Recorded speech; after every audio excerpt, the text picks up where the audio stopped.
Retreat. Chi waved his hand and shouted. The great desolate army slowly retreated. Even though victorious, there was no disorder either.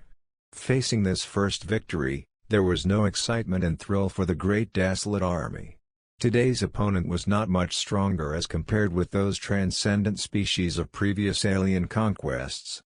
In addition, it was still the most researched martial artist. It would be weird not to get it. Inside the viewing room, both Ricky Brown and Glenna Sorensen breathed a sigh of relief. 5 participating students from Jiangqing No. 7 Middle School. In the first battle, the other 4 had weaker opponents. Only for John Denver. The uncertainty was great. Both watched in person here. It's okay. Ricky Brown sighed and said, John Denver's awakened planet is big and there are many ordinary people. In the next game, he should be able to get a lot of victories. Glenna Sorensen, who was next to him, nodded. In the eyes of 2 people, it was natural to see that. This army of ordinary people built by John Denver was well equipped and was not weak. It could get out of the line was another story, but a few more victories shouldn't be a problem. After the first round, they naturally need rest. Such a competition, if placed in reality, 1 game a day was the limit, but this way the grand competition would probably take half a month. So, as specified, each participating planet master accelerated the flow of time a little. About an hour in the real world and 3 days on the planet. Of course, each planet owner could decide its own acceleration ratio. John Denver did not change. After 1 match, rest for 3 days, the rhythm was just right. 1 hour later, the second match started and on the Blue Star, it was 3 days later. After 3 days of recuperation, the Great Desolate Army once again stepped out of the passage in high spirits to meet the second opponent. This second opponent was also a martial planet, but as compared to the first opponent, it was just a low-level martial arts civilization. The strength was quite weak. The first group John Denver was in, half of the participating students were martial artist civilization planets. The Great Desolate Army had an even easier battle, defeating their opponents without much effort. The third battle was with a planet of astral energy. It was roughly not very different from the martial artists. It was also unable to beat the Great Desolate Army. The Great Desolate Army had a total of 30,000 people. Divided into 10 teams. Every match, a new team would appear in each match so that each team could be refined. Fourth battle. Fifth battle. The opponents were not even strong. After seeing the performance of the Great Desolate Army, these 2 opponents surrendered just after a little resistance. Just like what the outside world had said, John Denver's group didn't have any popular players.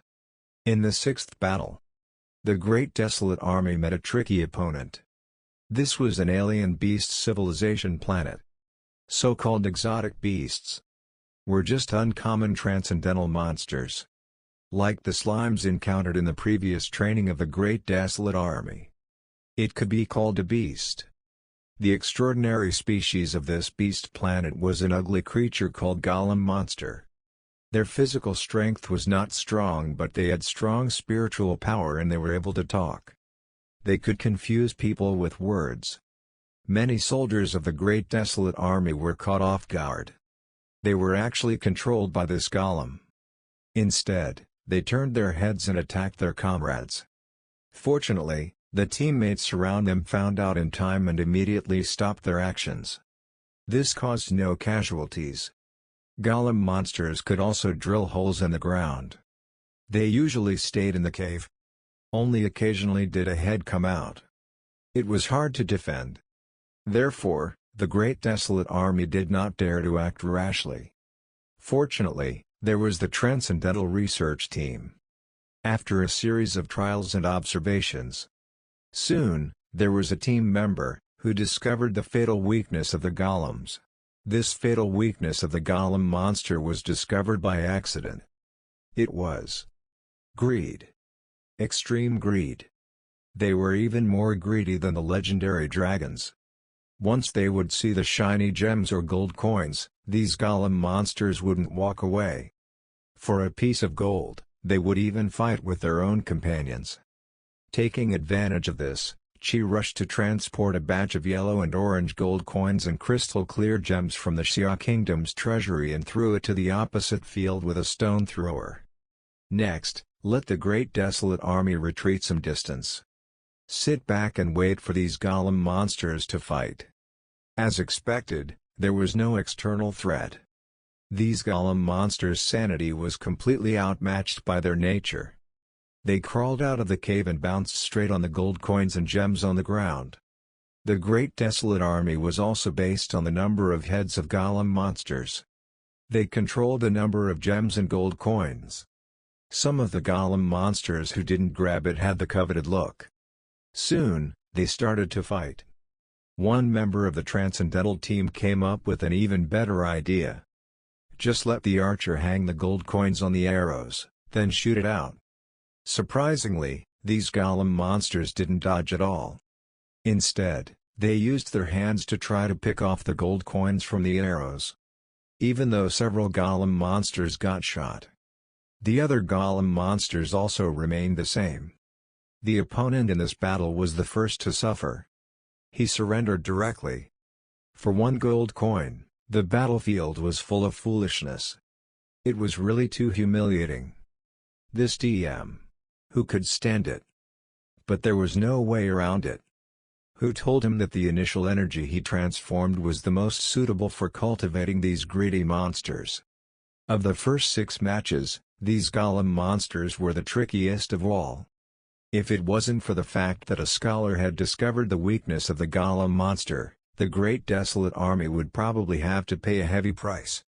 To be able to defeat these ugly monsters, after this battle, Xia also paid more attention to the Transcendental research team. He decided to add more scholars in the next match. After 3 days of rest, the 7th match of the group stage continued. The opponent's strength was not strong, and it was a low-level civilization planet. Transcendental species were also common on the planet. It brought no trouble at all. The Great Desolate Army won easily. The 8th match was a crucial match. The opponent's strength was stronger than before. But in front of the well-prepared Great Desolate Army, there was still not much resistance. It took less than half an hour and the opponent surrendered. So far, in the first 8 matches, the Great Desolate Army surprised everyone. With 8 consecutive wins, they had the initiative to qualify. In the first group, a dark horse suddenly appeared. An unknown male student actually also won the first 8 matches and became the biggest dark horse of the big competition. Exactly the same as John Denver's battle record. The last match was between John Denver and this dark horse. Whoever won, would get the only qualifying spot. John Denver had not been idle during this time. The strength of the Great Desolate Army was crushing, but John Denver was not careless. He collected videos of one opponent after another. Using light projection, it was transmitted to Xia on the Blue Star. Xia was also very serious.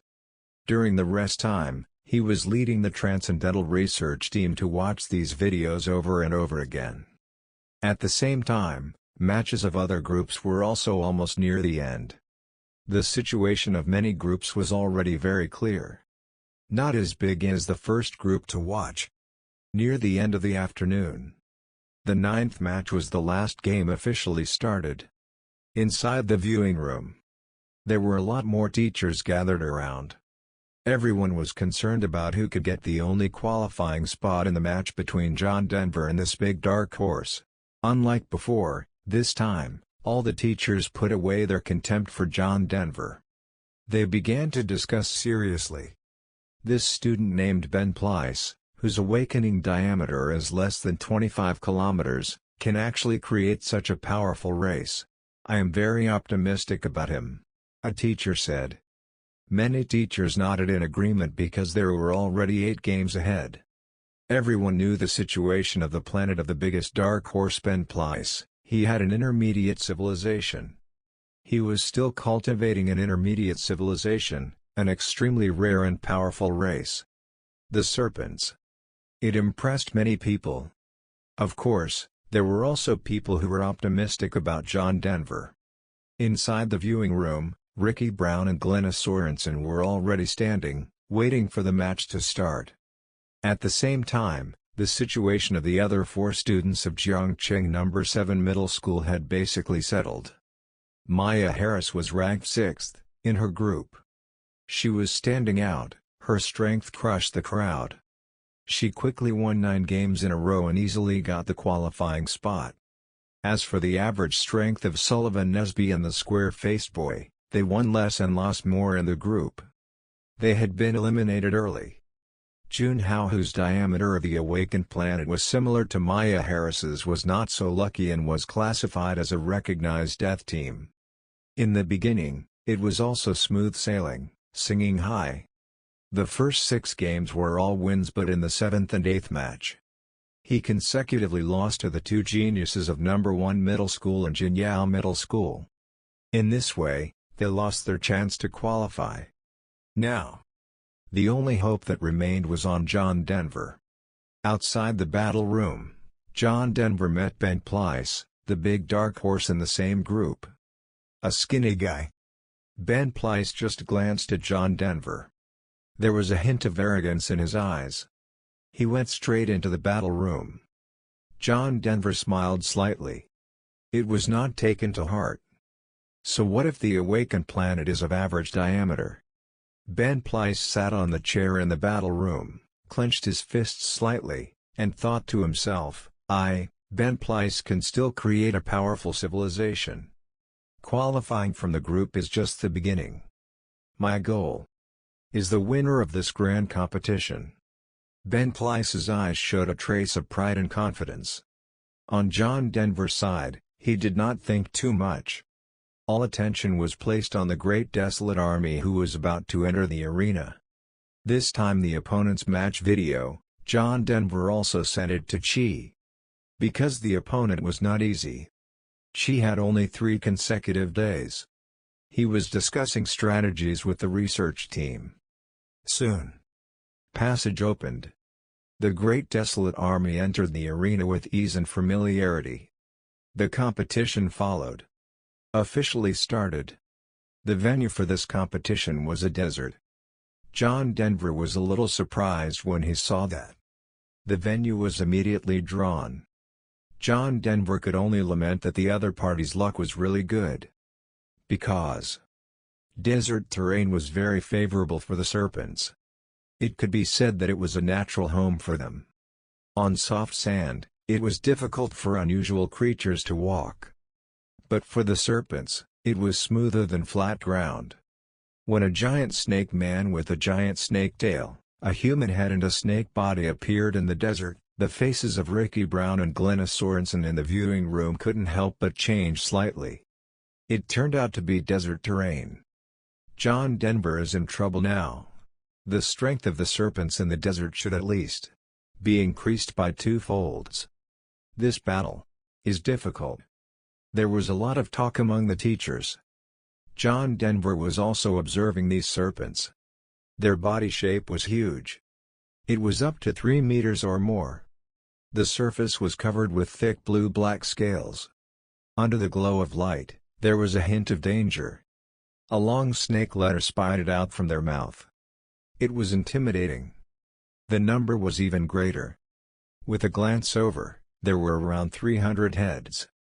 This was also since the group fought. One of the most numerous and strongest opponents that the Great Desolate Army had encountered. John Denver's estimation was not wrong. The number of serpents was exactly 300. A lot of them had just awakened a month ago. There were so many transcendent beings. It could be said that it was extremely rare. On the Great Desolate Army's side, Chi's face was obviously a lot more dignified than usual. Chi did not dare to be careless in this battle. The number of the Great Desolate Army was directly increased to 5,000. Followed by a 50-member Transcendental Research Team, both sides were in the desert. Each set up their own formation. Unlike the previous opponents, the serpents were born warriors. They didn't require much training. Naturally, they knew how to cooperate in battle in the formation. Not the least bit messy, a giant snake man with a human head and a snake body also held a huge bone trident in his hands. The Transcendental Research Team observed for a moment. Judged. These tridents should be made from the bones of other large creatures on the Serpent Planet. It also seems to have a trace of transcendence aura. No ordinary beast bones could be compared.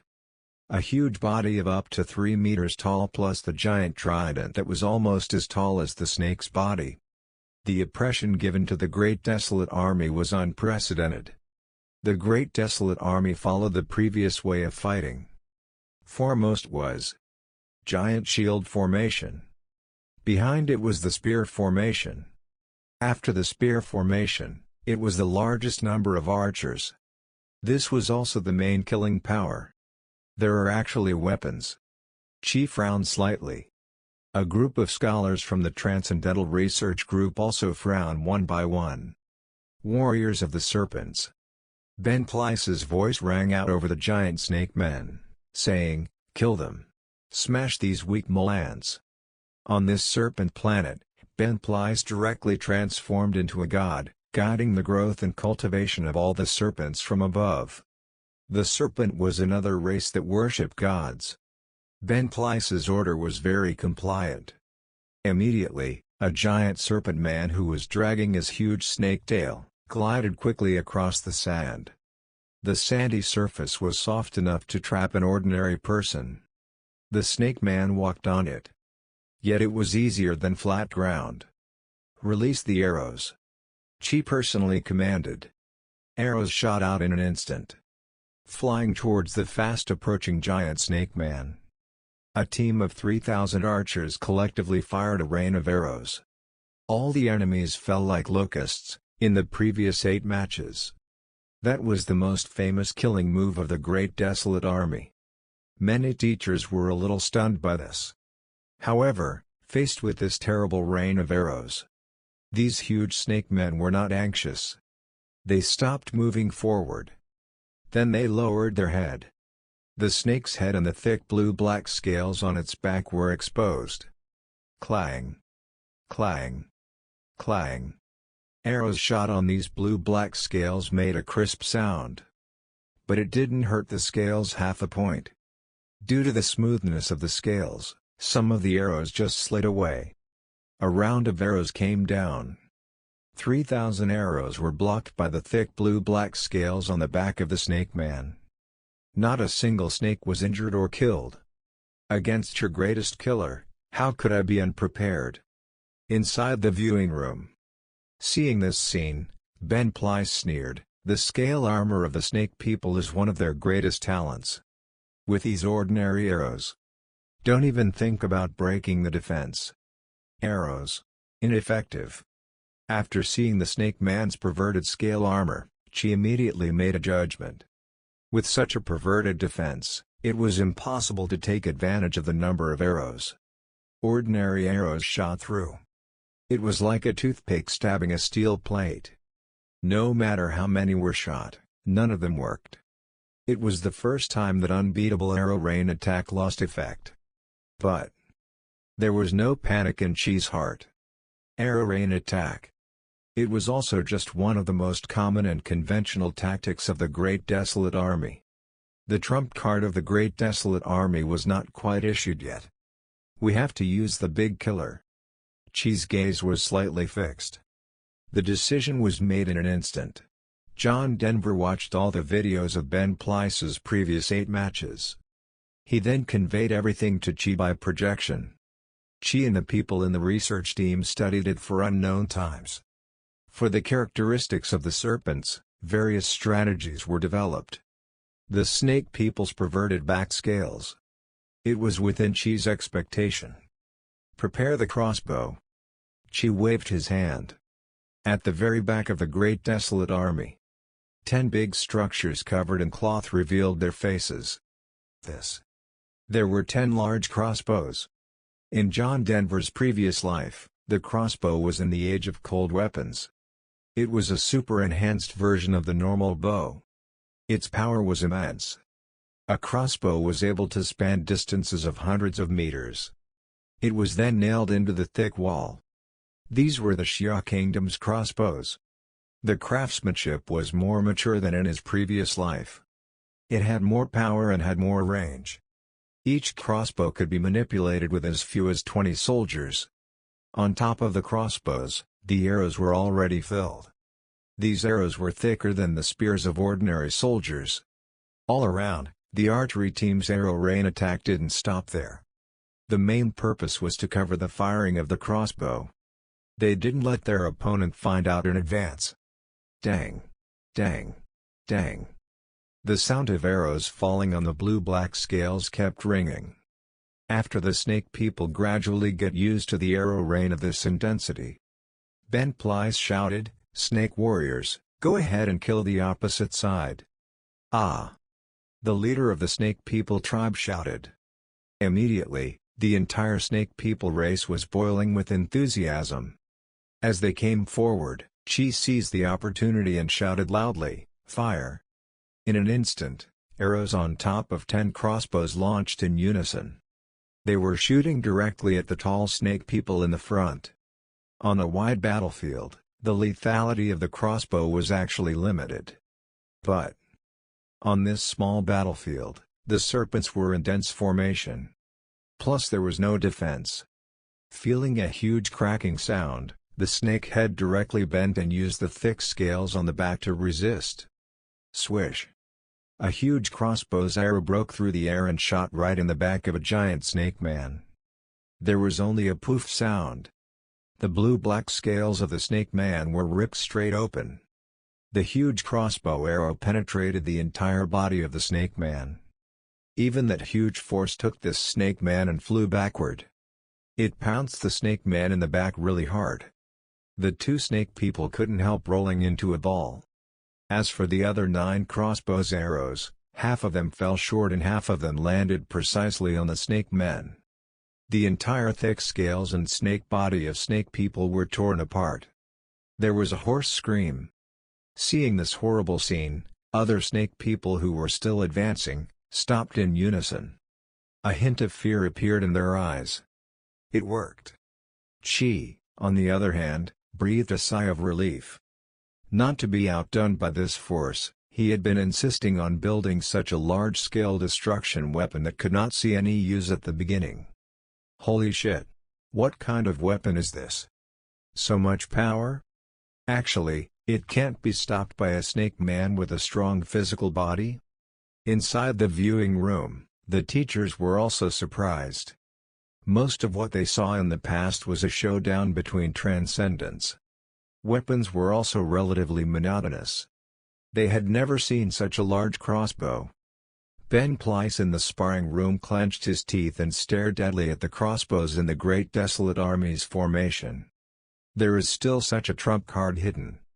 But I also have trump cards. Serpent warriors. There is no need to fear.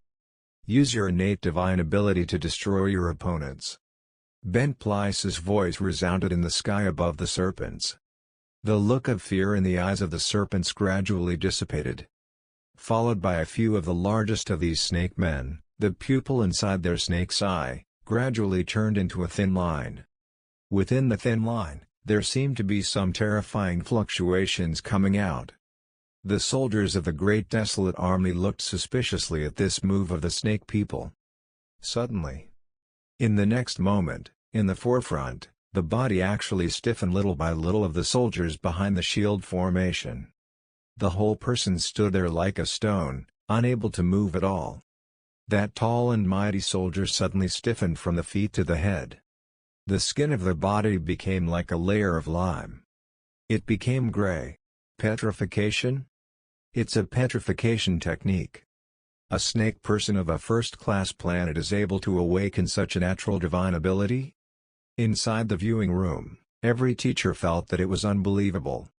The reason why serpents were recognized as a powerful race in the intermediate civilization was the terrifying talent of petrification. It was able to ignore almost any defense. Furthermore, it could even cross levels. Let the opponent who sees the eyes of the snake man directly petrified. In the previous competition, there was a snake-human race cultivated by a talented student. One of the leaders took advantage of this magical power and a single snake took the opponent. An advanced civilization was petrified. It was shocking. Today, everyone saw this race again. Fortunately, Tong Zhencheng's slightly discolored face said with a hint of gratitude, "There are only a few snake people who have awakened this divine ability." One successful awakening was scary enough. If there were 300 snake people on the battlefield and all had petrification, then there was no need to play this game. Not to mention the 5,000 troops of the Great Desolate Army. Even if this amount was doubled tenfold, it would still be all petrified. On the side of the Great Desolate Army, the soldiers at the forefront were being petrified and solidified. The soldiers in the back. They looked at the changes in their comrades in front of them. Couldn't help but be a little confused. Faced with this bizarre scene, the Transcendental Research team in the back was also stunned. This was the first time that the snake people had shown this trump card in the competition. Naturally, there was no previous video. A female scholar picked up the binoculars. She wanted to see what was going on. A few moments later, her whole body stiffened. Same as the soldiers in the front. A grayish-white color rose from the soles of her feet. "Don't look at the eyes." This female scholar only said these few words and the whole body was petrified. Everyone was shocked. "Eyes, it's their eyes." A male scholar specializing in transcendental animals immediately reacted and sharply said, "Give the order, don't look at the eyes of these snake people." She was not far from here. Naturally, he heard this. After a slight daze, he couldn't figure out why, but still, he immediately shouted, "Keep your heads down, all of you." The Great Desolate Army took obedience as its duty. In an instant, all of them lowered their heads. This included members of the Transcendental Research team. After lowering their heads, everyone was surprised to find out. All around this bizarre petrification phenomenon, there was no continuation. This time, the male scholar just explained quickly, "This should be a kind of talent of snake people. It is a divine ability. Anyone who sees their eyes will be solidified." "What should we do now?"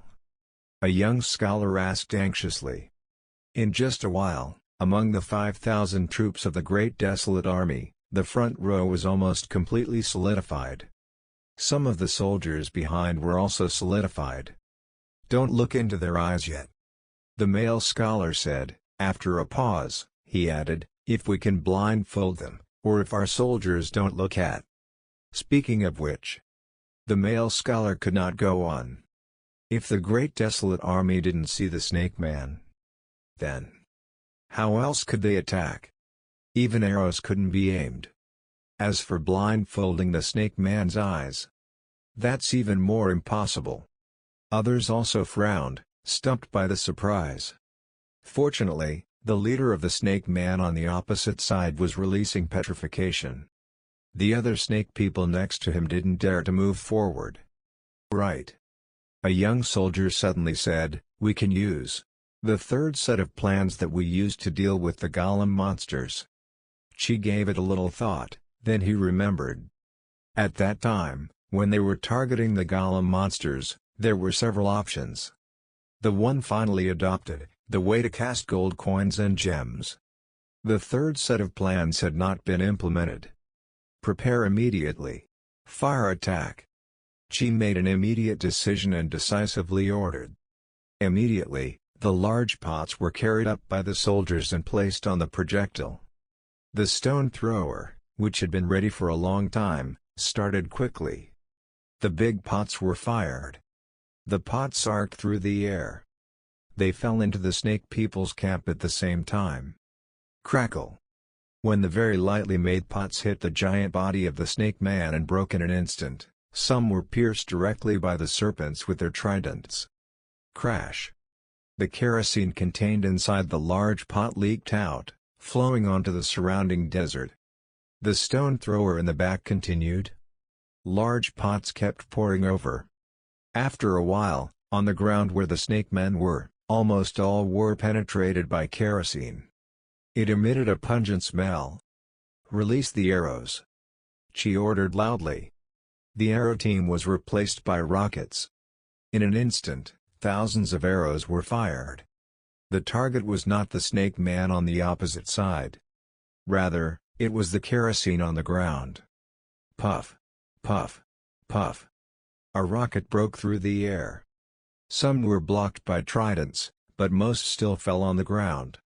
In an instant, huge flames shot up into the sky, enveloping the huge body of the snake men in it. "Damn it!" Ben Pleiss in the battle room cursed secretly, but there was only a slight frown. Serpents were transcendent creatures, and they also had thick scales. They were not afraid of this ordinary fire. The snake people also responded quickly. While they were burying their huge bodies in the sand, they also used the sand to put out the fire by sweeping the sand around with a huge snake tail. But the purpose of the Great Desolate Army was not to attack by fire. That kerosene oil was specially made. A lot of other substances were added to it. Once ignited, there would be a thick smoke of fire. As the fire grew larger, the smoke rolled up. The line of sight of the entire competition venue was almost blocked. Until this moment, most of the teachers were watching the game. Only then did they see the real purpose of the rocket launch. In this way, neither side could see the opposite side. The petrification of several snake people didn't work any longer. Not bad. John Denver, who had been observing the situation, showed a smile. The moment the bodies of the people of the Great Desolate Army solidified, John Denver then thought of the words petrification. But there was no reminder. Instead, he let the Great Desolate Army discover it on their own. Xia and others were doing a great job. It was soon discovered and quickly thought of a solution. Take advantage of the illness to kill. While the smoke was rolling up, Xia immediately ordered. The soldiers at the back activated their crossbows again. A huge amount of arrows were fired. They achieved great results by this. A snake man who only buried his body in the sand reacted slower. In addition, the surrounding flames were blazing. Their formations were even denser. 10 huge arrows fell. There were 7 hits. One shot through the huge body of the snake man and nailed it directly to the ground. Other snake men rushed out of the sand. They would rather endure the thick smoke, and didn't want to be pierced by such a big arrow. At the same time, the 1,000 Great Desolate Army that had been waiting for a long time, started to move. They were divided into 2 teams. 500 people as a pair. Respectively, from the left and right directions. Straight into both sides of the snake formation. Above the sky, large pots and rockets were constantly being fired at these sides, providing cover for their operations. These elite cavalrymen were going to finish the final part of the match with a fatal blow. Around the 300 snake men, this was the area with the highest concentration of kerosene and rocket fire. Soon, in these locations, huge flames were burning. There was a wide fire path. 3 fire paths plus the field restrictions behind tightly surrounded the snake men in the middle. Although the thick scales on the back of these snake people were not afraid of fire. But the scales on the abdomen were not so thick. It looked softer. When it was touched by fire, it was still very painful. This was also after the Transcendental Research Team had studied the video several times. The conclusion reached. The abdomen of the snake man was the weak point. But they were able to put their snake heads down before. They were using their back to meet the enemy. Thus they were avoiding this weakness. Now, under the double threat of the giant crossbow and the fire, it was not that easy. These snake men were dodging shots from the giant crossbow while they were desperately sweeping the sand with the snake's tail to put out the flames around. 2 cavalry units moved quickly to the periphery of the fire path. With goggles on them, they could be temporarily free from dense smoke. The senses of smell and touch of the snake people that were trapped in the sea of fire were greatly affected. They didn't even realize that cavalry was coming. Cavalrymen with longbows started shooting towards the weak spots of the snake people, the snake belly. The soft snake belly could not block the impact of the arrow. Whoa! A strange scream of misery came out from one of the closest snake men. An arrow was hit in the abdomen and the blood was dripping out. The other cavalrymen were not to be outdone. Arrows were released. Although this was a collective battle, there was a difference in the military service of each person specifically. The arrows in their hands kept shooting out. The targets were all the abdomen of the snake man. A giant snake man was trapped in a tunnel of fire. It became a direct and live target. There were constant screams of misery. Snake men were constantly being hit by arrows. A few giant snake people finally couldn't take it anymore and rushed over. Retreat. The cavalry general immediately waved his hand. A group of cavalrymen quickly retreated. The snake man had to dash through the wide fire path. It simply couldn't catch up with them. Waiting for these angry snake men to return, the cavalrymen were back and were drawing their bows and shooting. The enemy advanced and they retreated. The enemy retreated and they disturbed. That was the annoying thing about cavalrymen. After a few rounds, the cavalrymen didn't get hit at all. There were a dozen snake people with arrows in their abdomens. Charge! Charge out for me! You are the bravest snake warriors! Ben Pleiss in the battle room opened his eyes wide and shouted extremely unwillingly. He would never allow himself to fail here. The snake people assembled again towards the shield formation in the front, making the final death charge. Under the rush, it simply didn't hold the formation well. Many snake people even exposed their weak spots, abdomen. She also gave the order to attack. Huge arrows and normal arrows were shot at them. That was a crazy attack. The attack of the two cavalries on either side became even more intense. The arrows came one after another and kept shooting into the abdomens of these snake men. Finally, the first serpent began to die in battle. Immediately afterward, it was the second one. Third one. I admit defeat. In the battle room, after realizing the powerless situation, Ben Pleiss tightly clenched his palm and his nails almost pierced the flesh. But he still had to surrender. It was a great battle with extremely amazing scenes. This was the end. John Denver got the final victory. Won? This actually won? Inside the viewing room, many people were in disbelief about the results.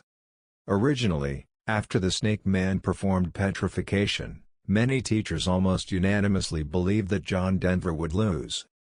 But nobody expected that the methods of the Great Desolate Army followed one after another would abruptly turn the situation around. They even killed the snake men without the power to fight back. Even on the side of the Great Desolate Army, not even a single soldier was killed or injured. Win, I qualified. Ricky Brown and Glenna Sorensen both breathed a sigh of relief. So far, John Denver's matches were all over. He won 9 matches with 0 casualties. It did not seem easy, but in fact, it was relatively easy to win this group, the only qualifying spot. He successfully advanced to the top 32. Other group matches were also pretty much underway. Next, there was the elimination round where the difficulty level increased. John Denver slowly walked out of the battle room. He exhaled slightly. For the group matches, John Denver didn't put in much effort. He was watching like an audience. All strategies and methods were developed by Xia and the Transcendental Research Team. John Denver raised his head and looked at the schedule map projected above. There were 32 groups. Only a few matches were left to go and the number of qualifying spots was all out. There was almost no suspense. All players broke out from the group and successfully advanced to the elimination round. There were no dark horses either. The only big dark horse was Ben Pleiss, who was favored by many teachers. Unexpectedly he lost to John Denver. This also surprised many people who heard the news later. John Denver? A clean sweep of the group matches? He also defeated Ben Pleiss, who created a powerful snake race. When a curious person viewed the video of John Denver's match, coincidentally, there was a common feeling. Are you crazy? You call this an ordinary planet? An army of several thousand men. Countless numbers of arrows and giant crossbows and kerosene. This DM. It's all made up of ordinary people? But John Denver's unexpected performance was just a little shocking in the middle of the big competition. People were most concerned about those peerless geniuses. For example, Zara Ehrman, Leo Horky, Aziz Stary. These few people. John Denver was also happy to have peace. The competition was held for 2 days in total. On the first day, there were group matches. Most of the 320 individuals were eliminated straight away. On the second day, it was the most important elimination round. From each group of 10 people, the best of the best would be selected, based on the draw, to set up the matchups. The draw would not be held until the next morning. Before this, it was natural to go home and rest. Before leaving, Ricky Brown, the principal of No. 7 Middle School, called John Denver into a lounge alone and took out a copy of the information. Here is information about the opponents you may encounter in the next elimination round. Ricky Brown handed the information to John Denver and said in a serious tone, "Go back and take a good look at it and prepare for it." "Thank you, Principal." John Denver naturally did not refuse. In the group matches, there was a huge difference in strengths. A lot of players did not show their full strength. The match video was not of much value. This information, given by Ricky Brown, would probably be more content. Of course, the school's ruined car personally sent him back home. After a simple meal, John Denver didn't rest. Instead, he entered the awakening space. Looking at the situation of the Great Desolate Army. Resting for this one night, John Denver set the flow of time to 5 days. Let the Great Desolate Army rest for 2 more days. But even with the extra 2 days, Chi still did not relax in any way. There was also a post-match review meeting. In the last match, in the battle with the Snake People, Chi was a little dissatisfied with the panicked behavior of many soldiers. There was severe criticism at the meeting. John Denver was speechless. For this grand competition, Chi was even more concerned than himself. John Denver held the information given by Ricky Brown and passed a copy to Chi. And did not bother. The next morning, John Denver got up early. This time, John Denver didn't need to walk to the competition venue with his legs. The school's ruined car drove straight downstairs. John Denver got in the car and took a look. He discovered that both Ricky Brown and Glennis Sorensen were there. Naturally, Maya Harris was also there. Sullivan Nesby and the square-faced boy who was eliminated yesterday were also actually there. It seemed that they were going to watch the battle and gain experience. Jared Fry, on the other hand, made an excuse not to come. After arriving at the Jiangqing Center Stadium. Unlike yesterday's chill, the venue today was a crowded place. A large number of reporters carrying long guns and short cannons were blocking people outside the venue. Blocking was naturally the arrogance of each school. In the center venue, journalists or the media were not allowed to enter. But outside the arena, the staff was limited. As soon as the cars of the major schools stopped, the reporters just swarmed up. It was a very crazy scene.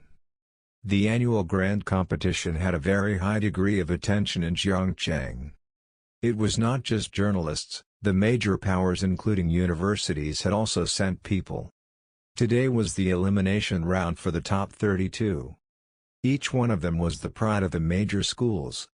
In this situation, not many people would dare to hold back. They would use all their strength to win. Of the 320 people yesterday, there were quite a few that were not strong.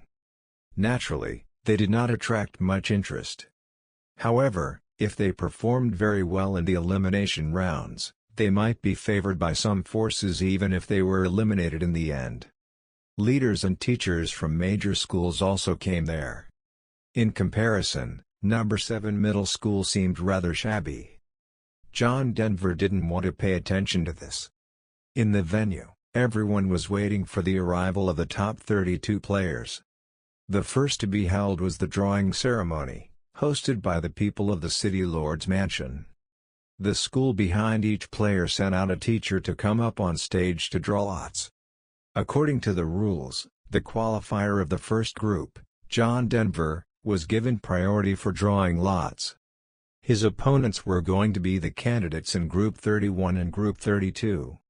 After his draw, the other remaining groups were assigned to the second group of qualifying players. Soon, the draw results were out. The qualifiers from the 31st group were drawn. A talented student from number 1 middle school, Nat Morphew, was with John Denver. Seeing this result, both Ricky Brown and Glennis Sorensen frowned slightly. Although the diameter of the planet, Nat Morphew awakened was not top-notch, but number 1 middle school was the best school in Zhejiang. Even in the entire Labrador province, it was very famous and there was no doubt about their ability to develop students. The civilized planet created by Nat Morphew could not be underestimated. It could be said that they were one of the most difficult opponents in this competition. Your student named John Denver is lucky. Teacher Langruder from number 1 middle school came over and said with a smile, this time he encountered the weakest one in our number 1 middle school. He still has quite a good chance of winning. If he had run into the other 7, then it would be very hard to say. Hearing this, even Ricky Brown, who had always been peaceful, couldn't help but grind his teeth. It was so hateful. This year, there were 8 participating students from number 1 middle school. Surprisingly, all of them made it to the elimination round. It was an unprecedented miracle. The result of the number 7 middle school was certainly not bad, but it was completely incomparable with the number 1 middle school. Not to mention, number 7 middle school and number 1 middle school had always been old enemies. In many previous sessions, most students of number 7 middle school were eliminated at the hands of the number 1 middle school students during the elimination round. Most of the top-ranked players except for John Denver were the favorite candidates to win this competition because the strength and reputation of the latter were much weaker. There was almost no suspense in this round. Only the confrontation between John Denver and Nat Morphew was something that no one dared to judge. The people who had gathered in the venue had been talking about it. John Denver should win. I have watched the group match between John Denver and Ben Pleiss. Ben Pleiss was good, but he still lost to John Denver. That's not necessarily true. Ben Pleiss is good, but Nat Morphew was cultivated in number 1 middle school, and he created an intermediate civilization. He definitely can't be compared to Ben Pleiss. For this battle, I'm optimistic about Nat Morphew. I support John Denver, just because John Denver cultivates only ordinary people, I will support him. John Denver was able to defeat so many transcendent civilizations with his ordinary human civilization, it's hard not to believe that he'll create another miracle. Hee hee. You guys are still too naive. The team John Denver was in was very weak, so he could pass with just the number of people. And which of these top 32 opponents weren't the geniuses that every school focused on nurturing, and the ones that they built were not intermediate civilizations or above? It's time for John Denver to reach his end. Everyone was expressing their own opinions. There were those who supported Nat Morphew. There were also people who were optimistic about John Denver. John Denver walked toward the battle room step by step amidst the murmurs of the crowd. The elimination rounds for the top 32 officially started. Outside the battle room, John Denver met his opponent this time, Nat Morphew, the top talent of the number 1 middle school. You are very good. Nat Morphew looked at John Denver and said indifferently, unfortunately, not my opponent. That's what I was thinking. John Denver smiled faintly. Then he entered the battle room. After that he entered the awakening space. The great desolate army led by Chi was waiting at the entrance of the passage. There was a look of excitement on each face of the great desolate army. It seemed that, in 5 days of rest, the long spears in their hands had become a little thirsty. The match started soon. What Nat Morphew built was a rare planet of intermediate civilization. Talisman civilization. Everyone on the planet could draw talismans and use the talisman. One could gather the energy of the planet in the talisman. They could make a variety of talismans. For example, rain, shadow, weapon, plant, animal, etc.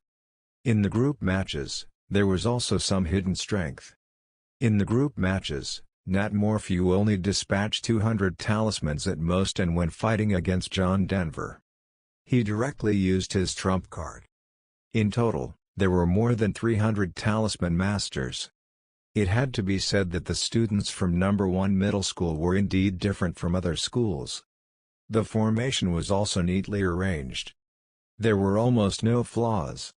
Of course it couldn't be compared to the great desolate army that had been trained for several years. At the beginning, Nat Morphew was also very cautious. There was no offense. Instead, these talisman masters had taken a defensive position. John Denver watched quietly. For this battle, Chi naturally prepared for 5 days.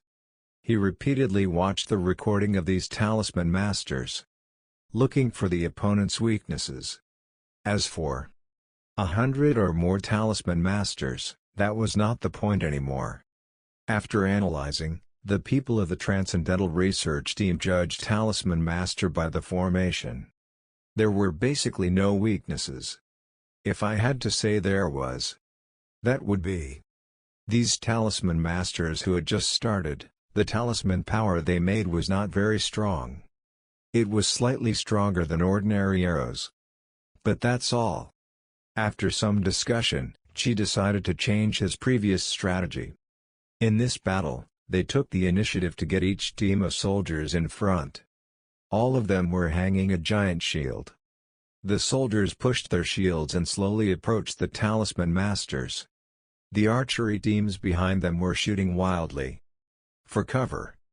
Clang! Clang! Clang! The various talismans of the talisman masters were poured frantically on the slowly advancing shield. But these shields were made of iron. The power of the talisman was not much, so they could not do much damage to them. It was completely invulnerable. If it was in the wild, the talisman masters could completely disperse. They could attack the bulky shield formation from the side, but this was the battlefield. The space was limited. There was no such statement. Seeing this scene, Nat Morphew, who did not expect the great desolate army to adopt this tactic, became anxious. His eyes were also quite sharp. A quick glance revealed the weakness of the shield formation. He gave a direct order to the talisman masters to disperse and attack the soldier behind the shield from the side. But the great desert army had been waiting for this moment for a long time. Once the talisman masters dispersed and the formation was messed up, the cavalry that followed behind the shield went straight for it. This time, it was no ordinary cavalry. It was a heavy cavalry with heavy armor all over. If the talisman would hit them, it basically had no effect. 1,000 heavy cavalry, like a fierce tiger, heavily rushed into the talisman masters' formation. A group of talisman masters panicked and one by one fell to the ground. Looking at this one-sided situation, Nat Morphew could only take a deep breath and said helplessly, "I admit defeat." 1. Ha! John Denver really didn't disappoint me. I knew John Denver would win. Inside the viewing room, Ricky Brown and the others all breathed a sigh of relief. John Denver won this battle without risk. John Denver smoothly defeated his opponent. He was urgently waiting for the next round. The opponent in the next round was also a genius from No. 1 Middle School. Meanwhile, far above the Blue Star, in Xia Kingdom's Kwu Academy. During this time, a mineral research room that no one paid attention to.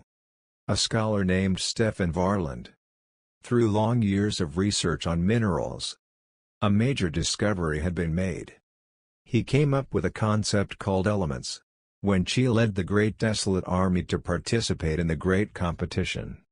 Almost all the manpower and departments of Xia Kingdom were served for this purpose. The mineral research room where Stefan Varland was working was quite valued, but at this time no one paid attention to it. Stefan Varland was a research scholar who was a bit of a nerd. During this time, he should pay attention to the battle situation of the Great Desolate Army. However, he still dove into the research room. He was now the only one in the entire research lab who was still working properly. Other scholars were transferred to the logistics team or to other departments. On this day, Stefan Varland was still the same as usual. At 6 p.m. he was going home from work. When he was about to close the door of the laboratory, from the corner of his eyes, he glanced at the experiment.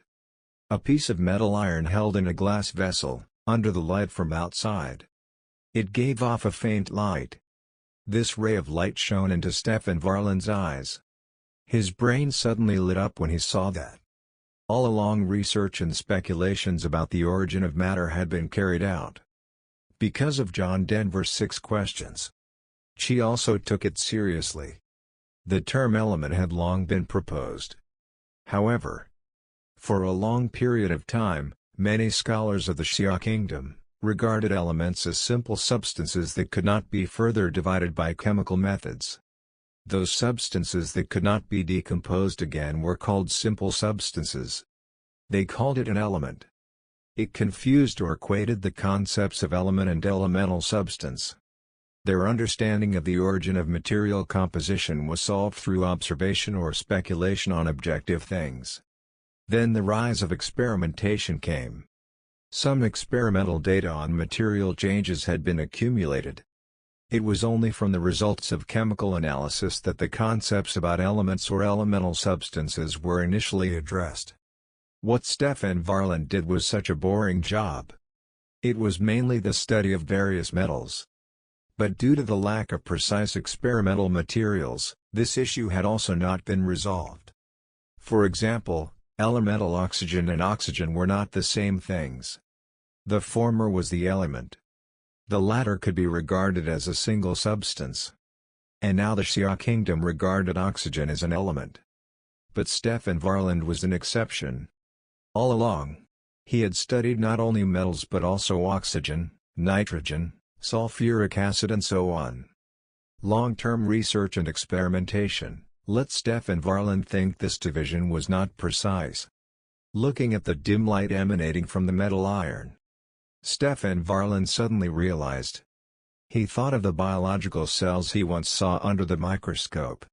Then, metals, oxygen, these monomers could be also formed by something simpler and more singular? This kind of thing should be an element. Thinking about it, Stefan Varland was very excited. He couldn't be bothered to go home. He directly re-entered the research room. Then he turned on the lights. He carried out confirmation of the guess in the mind. A few days later, Stefan Varland hardly ate or drank. He had been non-stop experimenting, thinking, experimenting, thinking. Almost no one paid attention to Stefan Varland's anomaly. Except for John Denver. Although he was participating in the competition. However, John Denver still paid attention to the development of Blue Star from time to time. Especially, he thought that the scholars had potential. Stefan Varland was one of them. When seeing Stefan Varland's anomaly, John Denver carefully observed him for a few days. "Nice guy." John Denver couldn't help but exclaim. In John Denver's anticipation, the real concept of the elements was according to his previous life. The chemical element was a general term for a class of atoms that had the same nuclear charge. An element was the result of a quantitative change in the number of protons of an atom leading to a qualitative change. It should not be something that could be found in this era. But Stefan Varland found it. Unfortunately, The conditions of this era were limited. Stefan Varlin's experiments could not fully support his vision. What a pity. John Denver knew that. With the current conditions of the Xia Kingdom, even the extraction of metallic elements was difficult. In a sense, Stefan Varlin was also born in the wrong era. But Stefan Varlin still made a huge contribution. Soon after, Stefan Varlin was the first to put forward the concept of atoms, and considered it to be the smallest unit of the matter. This statement was not really accurate, but it laid the foundation for the development of the discipline of chemical elements and chemistry. This was an afterthought. In Stefan Varlin's research, the most practical thing so far was the upgraded version of gunpowder. Yellow gunpowder, also known as modern explosives. Early entry into history. It's just that yellow powder was not made so quickly. Today, it was still dominated by black gunpowder. As the trump card of the Great Desolate Army, it was always closely guarded by Qi's personal guards. Except for Qi, no one could move it. Big competition now was not lined up yet.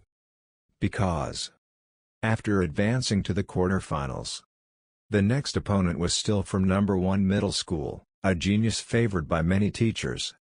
Randolph Ager. His group match performance was amazing. That group of Randolph Ager was the recognized F group. There were 3 awakened planets over 25 kilometers in diameter. One of them. It was Jared Fry who had been eliminated. Randolph Ager was one of them. The diameter of the planet he awakened was 27.5 kilometers. It was the lowest among these 3. But he was the one who finally qualified out of the group. Jared Fry and another genius were defeated by him. Top 32. It was also a steady win against a player in the upper third. Command on the battlefield was not arrogant or impetuous. There were degrees of advancement and retreat. They were good at grasping the opponent's weaknesses. They were considered to have the style of a great general. Although the diameter of the planet that Randolph Ager has awakened is not the top, his personality is mature and his temperament is quite good. His future achievements will definitely not be bad. One teacher commented, "John Denver can defeat Nat Morphew, but he is definitely not Randolph Ager's opponent." A teacher said with great certainty. There were also people who were optimistic about John Denver. But more people appreciated Randolph Ager, who looked more mature. As rumored, outside the battle room, John Denver ran into Randolph Ager. The other party also greeted him very politely. "I must win this game." In the battle room, Randolph Ager clenched his fists and said with a hint of confidence in his eyes, "Although John Denver has a large army of ordinary people, he will have weaknesses. Just grab those weaknesses. Winning this game is not a difficult task." From the previous match video, John Denver naturally knew it. What Randolph Ager awakened was the intermediate level energy, profound energy. He created an intermediate civilization. Mysterious civilization. This was a civilization somewhat similar to martial artists. As soon as the match started, John Denver found out that the profound practitioners on the opposite side of the battlefield were covered in thick new vine armor, with a vine shield in hand as compared to the group matches with only clothes on. Obviously, it was made in a hurry to deal with the arrows of the Great Desolate Army. Charge. As soon as it came up, Randolph Ager gave a direct order. Let these profound practitioners in vine armor rush to the Great Desolate Army formation. The speed of the profound practitioners was a little faster than the martial artist. From the scene, Randolph Ager's targeting the Great Desolate Army made it to the extreme. However, all of this was expected by Qi. Qi knew the weakness of the Great Desolate Army better than anyone. So he prepared it in advance to deal with martial artists. According to the findings of the Transcendental Research Team, Tiangong Academy had secretly made a rather cruel weapon. In the previous matches, as the opponent was too weak, it was not really useful at all. Today, It was time for it to play out. This weapon was caltrop. With the current technological level of Xia Kingdom, the caltrops that were made were sort of a super doubled version than in the previous ancient times. Those thorns were glowing with a cold light. The people who saw it were horrified. It was still poisonous. Although these profound practitioners wore thick and crude vine armor. But there were no shoes on the soles of the feet. Why were they not wearing shoes? It was not just these profound practitioners, so did the martial artists in front of them. Mainly because of the transcendental planet that had just awakened a month ago. The number of transcendental races was too small. Almost all of the time was spent practicing. They couldn't care less about the dress piece. The opponent in the front was dressed in a very skimpy way and most of the shoes were uncomfortable straw sandals. Instead of wearing it, it was easier to go to battle barefoot. This detail was something other people didn't care about. But the people from the Transcendental Research team noticed. Therefore, the poisonous caltrops were born. Whoosh! Whoosh! Whoosh! Hundreds and thousands of caltrops were thrown out. Sprinkled all over the ground in front of the shield formation. As soon as the profound practitioner who ran at high speed landed, half of the people stepped on the caltrops. Ah! The screams kept ringing. It was okay even if the sole of the foot was pierced. But the caltrops were highly poisonous. However, the injured profound practitioner's legs quickly became paralyzed. They were unable to move. The Great Desolate Army took advantage of the illness to kill. Right after that, the arrows rained down. In an instant, it took the lives of a dozen profound practitioners. This battle lost its suspense. In the back, other than the profound practitioners struggling, it was the one-sided harvest of the Great Desolate Army. The Great Desolate Army had rain of arrows, giant crossbows, kerosene, giant shield formations, light and heavy cavalry, and caltrops. They had so many cards. How can you spike me? How do you expect me to lose? After the profound practitioner had sacrificed more than 40 lives, Randolph Ager had no choice but to give up resistance. He chose to admit defeat. Fuck. There's actually such a trick? John Denver actually used the completely inconspicuous detail of not wearing shoes. It's awesome. Randolph Ager actually lost just like that. Where's the needle tip to? Inside the viewing room, everyone watching the battle looked dumbfounded. This was also them.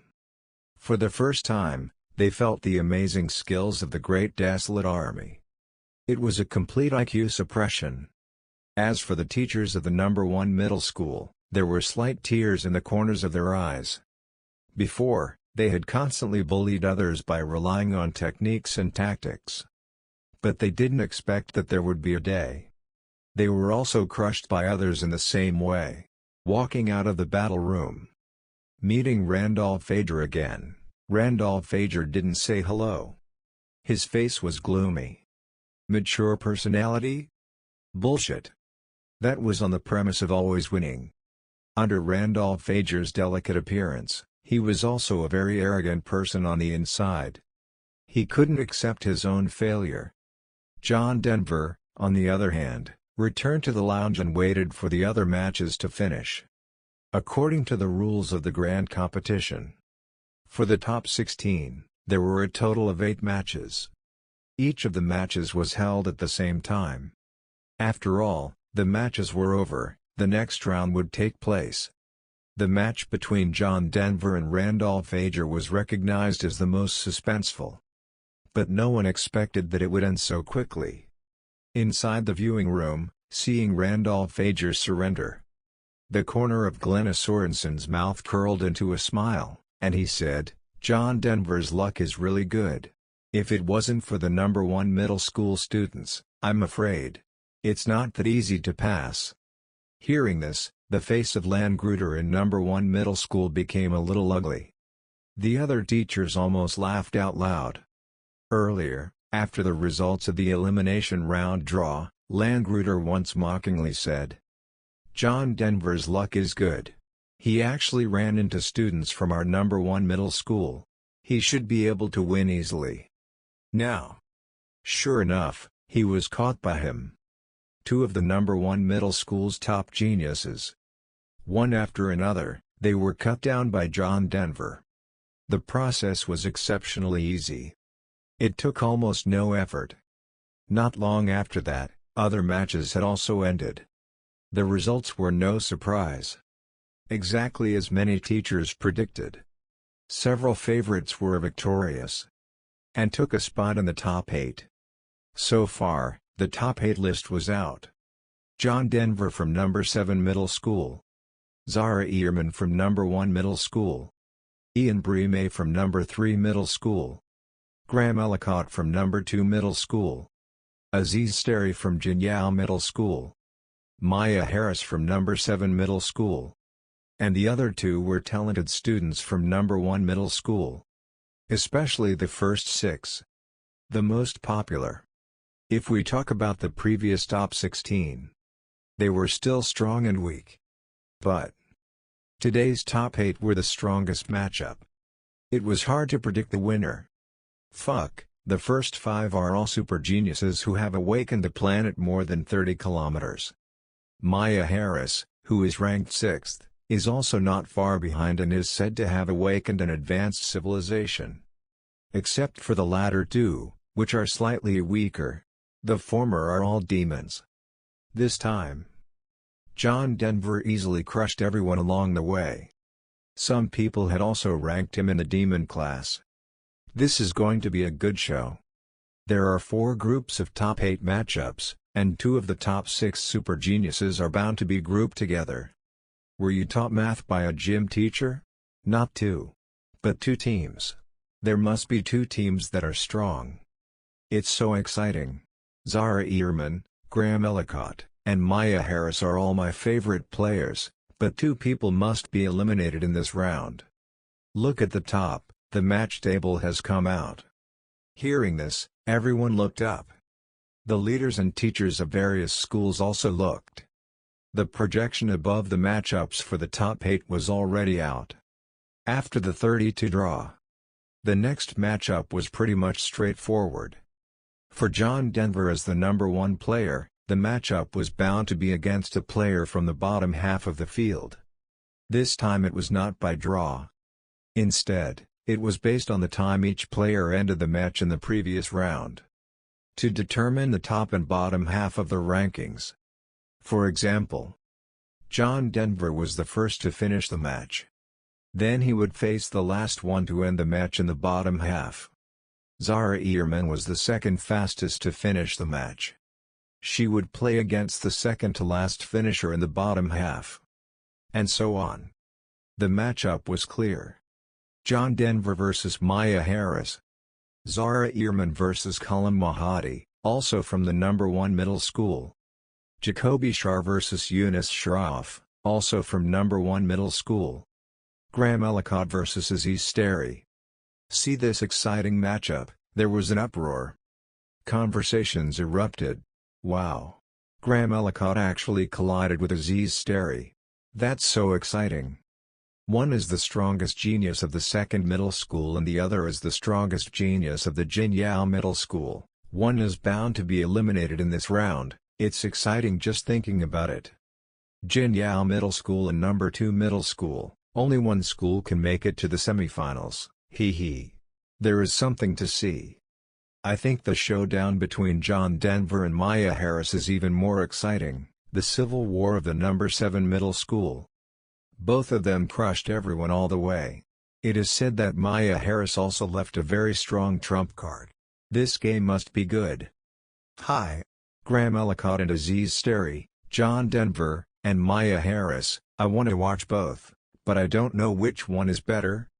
You still don't know, the rules have been changed, now the quarterfinals are not at the same time. That's good, haha, I support Maya Harris. I feel that John Denver has not shown his full strength yet, so he is more likely to advance. There is no suspense between these two groups of Zara Ehrman and Ian Breme. Countless murmurs sounded.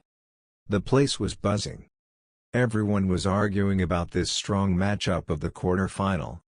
Among them, John Denver vs. Maya Harris, Graham Ellicott vs. Aziz Stary, were the most interesting to watch. The most popular discussion. Everyone had their own support and favorite players. Only Ricky Brown and Glenna Sorensen frowned and didn't say much. No one expected that. Two students from number 7 middle school actually ran into each other. Early Civil War. Maya Harris created a magic civilization.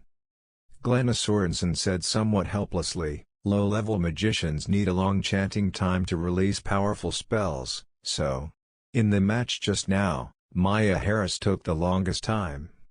Fortunately, our school has locked a place for the top 4 in advance." Ricky Brown comforted himself and said, "No matter who wins, both of them can accept it. The winner should be Maya Harris." Hearing this, Glenna Sorensen was quite sure. "Oh?" Ricky Brown glanced at Glenna Sorensen and said in surprise, "How are you so sure? You are familiar with Maya Harris's brother Alice Johansson, do you know something? Maya Harris's true strength. The principal will be able to witness it later." Glenna Sorensen smiled mysteriously. After resting for about an hour, the quarterfinals had officially started. The first to appear were Zara Ehrman and Kalam Mahadi. It was a civil war of the number 1 middle school. But nobody cared. The result was no surprise.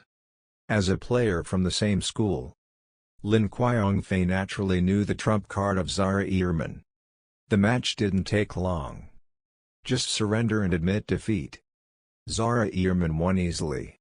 Next, it was Ian Brime and Yunus Sharaf from number 1 middle school. This match was a little frustrating. But Yunus Sharaf used all his means. Nor was he a match for the more powerful party, Ian Brime. He was eliminated from the match. Everyone could see that. Organized by. This was deliberately putting the two most anticipated strong matches later.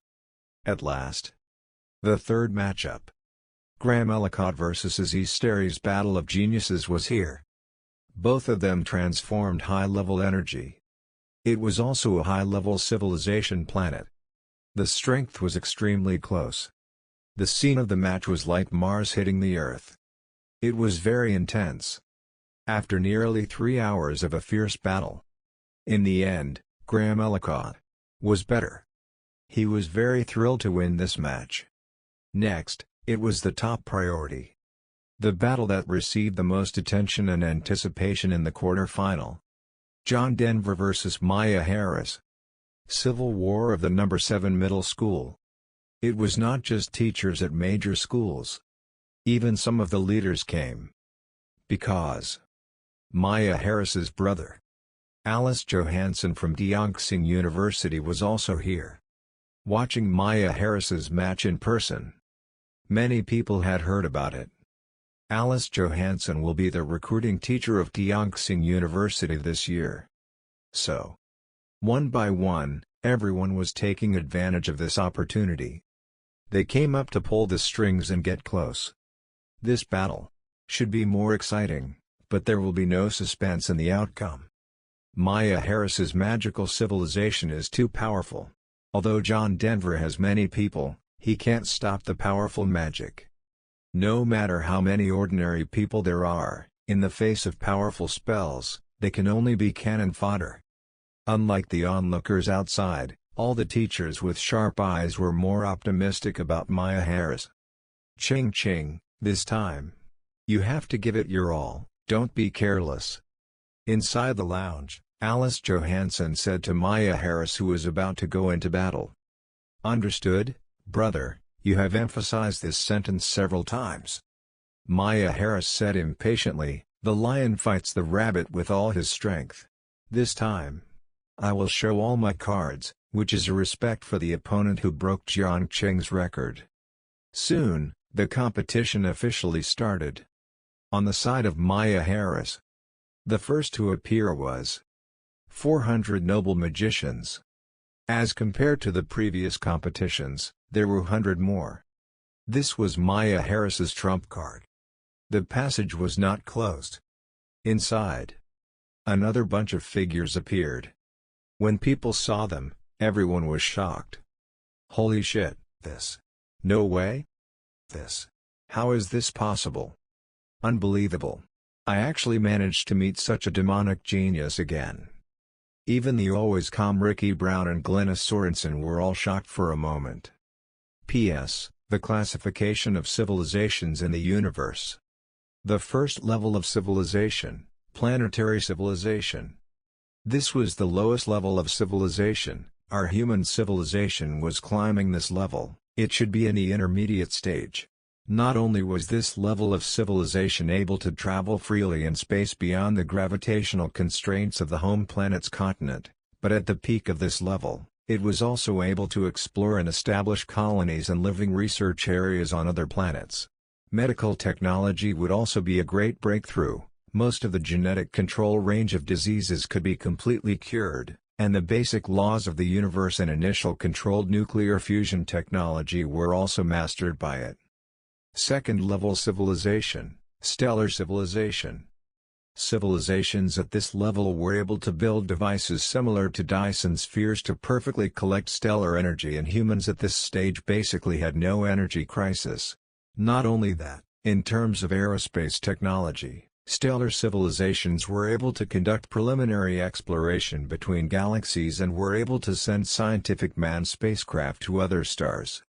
At the individual level, this level of civilization was able to improve its own efficiency by implanting computing chips into the body. Otherwise, the vast scientific system of basic learning would be extremely long and it might not be able to learn a lifetime of the smallest branch of science.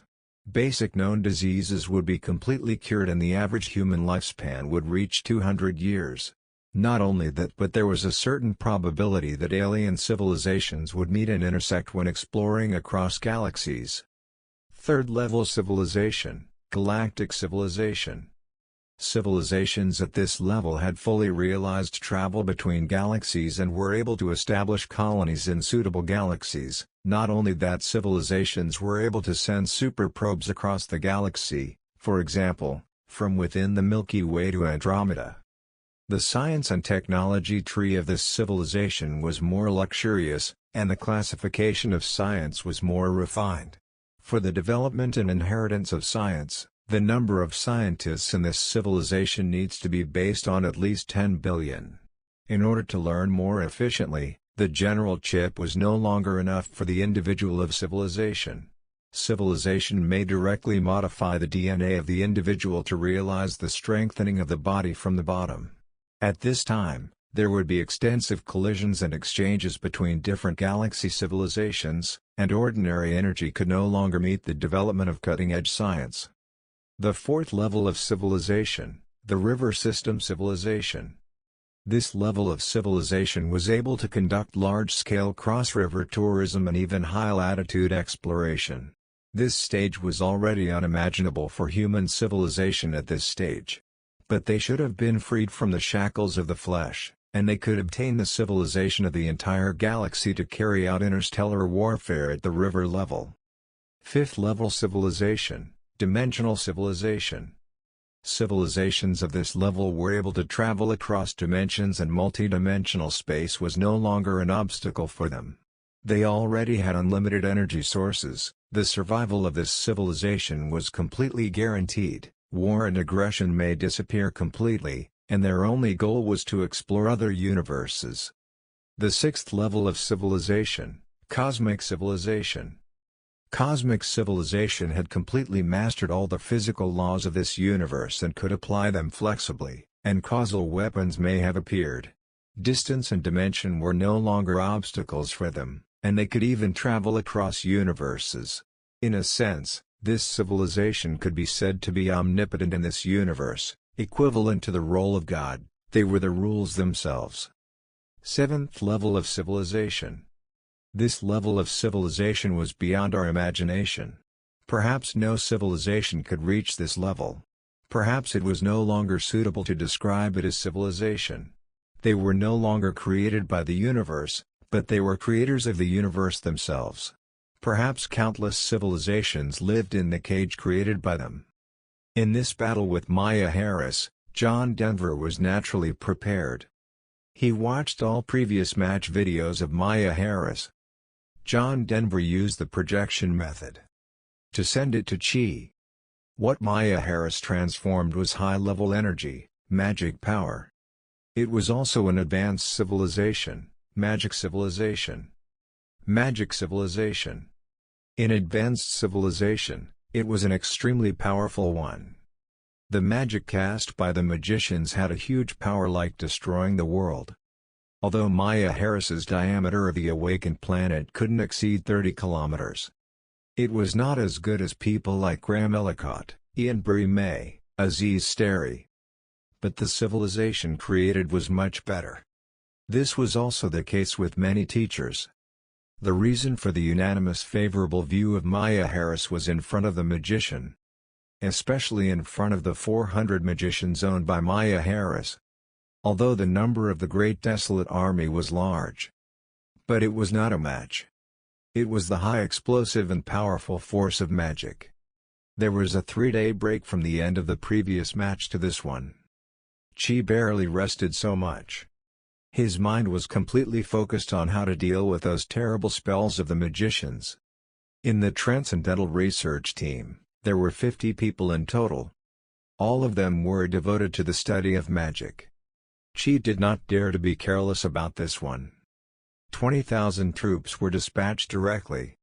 Seeing this extra 10,000 people, many people were taken aback. They sighed in their heart, "This John Denver's cards are hidden deep enough." But there was still no teacher who was optimistic about John Denver's side. Because the space of the battlefield was limited. The instantaneous explosive power of 400 magicians was enough to take the field where the Great Desolate Army side was located. Destroy them all. In 10,000 and 20,000 numbers, there was basically no difference. John Denver was also secretly watching. He also knew that this battle was different from all previous matches. It won't be easy. The strength of the opponent was geometric growth. Even the Great Desolate Army should be prepared for casualties. When Maya Harris sent out all 400 magicians, when one by one they stood on the field with nobility, on the side of Great Desolate Army, the faces of Chi and the Transcendent Research Team all slightly changed. 300 was enough. That's 100 more. It was harder to deal with. "Get ready!" Chi shouted. The Great Desolate Army in front of them immediately set up a huge shield, and every single soldier of the Great Desolate Army behind them carried a small shield with them. This was to guard against spell attacks. They made these shields urgently. However, Maya Harris's side was not over yet. After 400 magicians appeared, the door of the passage did not close. From behind the open door, another bunch of figures with uncommon aura appeared. One by one, they stepped out. When you see the layers of translucent air shrouds that covered the exterior of these people's bodies, everyone was shocked. Do-Chi. It's Do-Chi transformation armor. That air cover seems to be made of Do-Chi energy. Didn't Maya Harris build a magical civilization? Why is there a Do-Chi? A surprised voice sounded. Seeing such an unbelievable scene, the entire viewing room was abuzz with excitement. Do-Chi. It was one of the more common types of energy in the intermediate civilizations. No one was unfamiliar with it. But appearing here was too surprising. What Maya Harris transformed was magic energy. Dual energy. It's dual energy. Yes, magic power and Do-Chi, it's definitely dual energy. What Maya Harris transformed in the first place should not only be magic energy. There was also Do-Chi energy. In other words, her planet has two types of transcendent energy. A dual energy civilization? Fuck. Does a dual energy civilization really exist?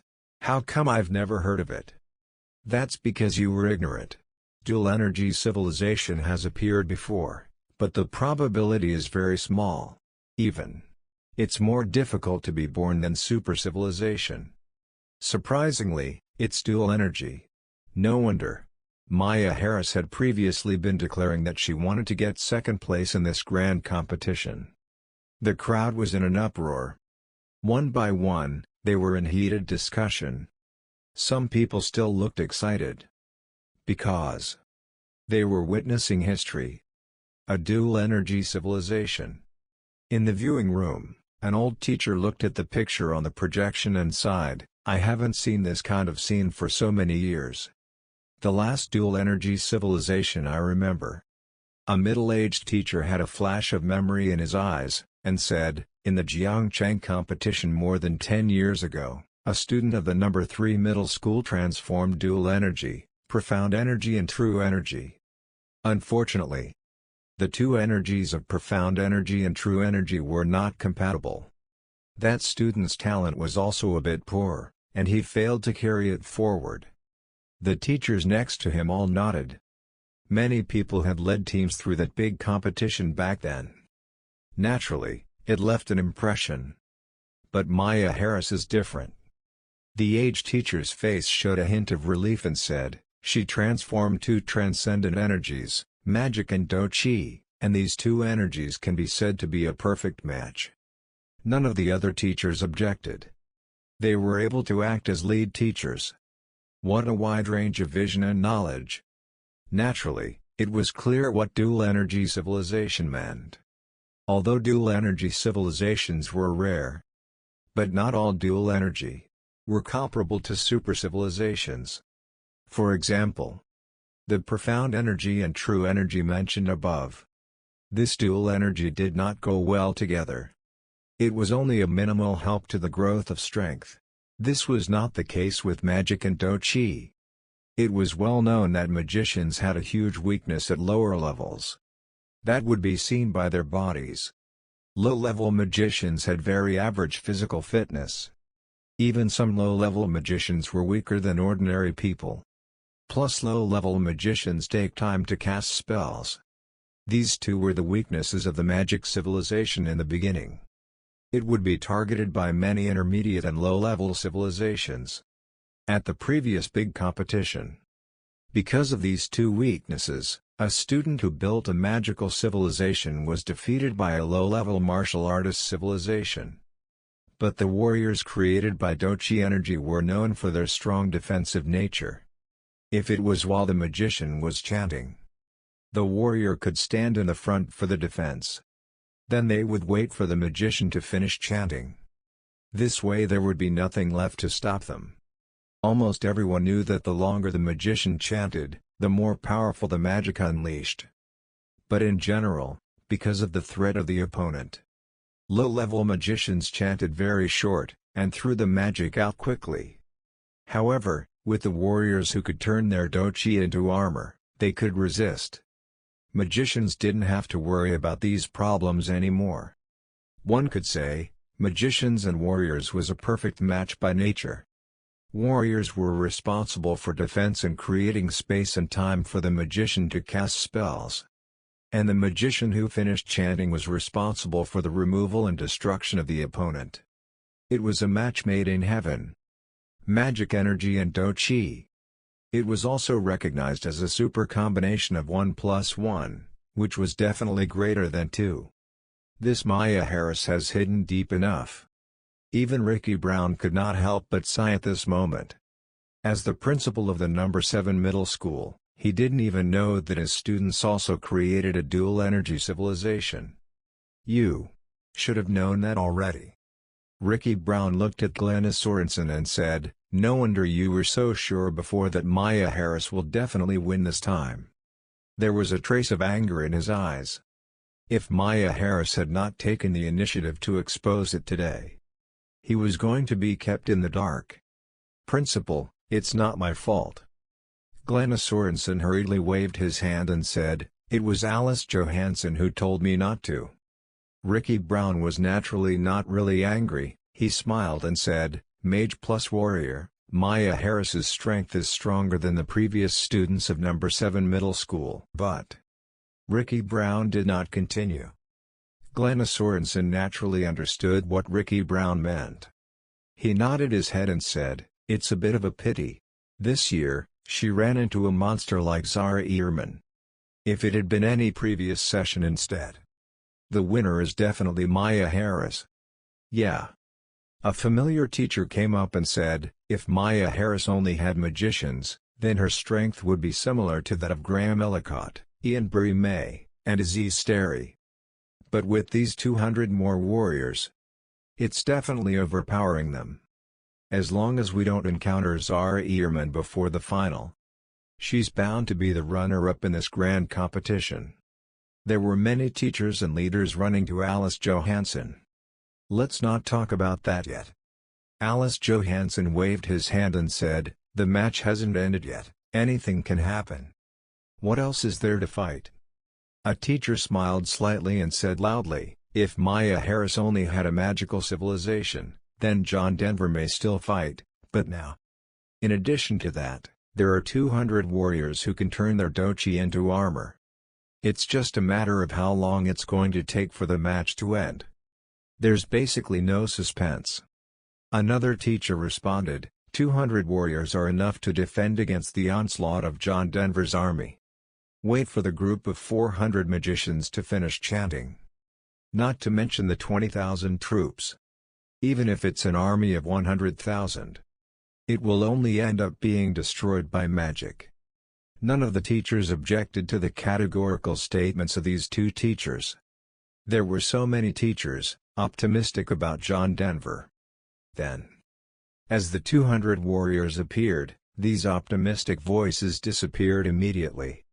This was originally thought to be a strong dialogue, but I didn't expect. Maya Harris showed her trump card, dual energy civilization? This is completely unnecessary. It's a pity for John Denver. If it wasn't for the monster Maya Harris, there is a high probability that he would be able to advance to the top 4. Sigh, I can't help it. I like John Denver a lot too, but Maya Harris is too abnormal. I also support John Denver. There are many strategies, and the on-the-spot response is very awesome. I appreciate all these, but in the face of absolute strength, all strategies are useless. It's not bad for an ordinary civilization to get this far, at least. It's never been done before. The top 8 is okay. Although he lost this time. But it's just a big competition.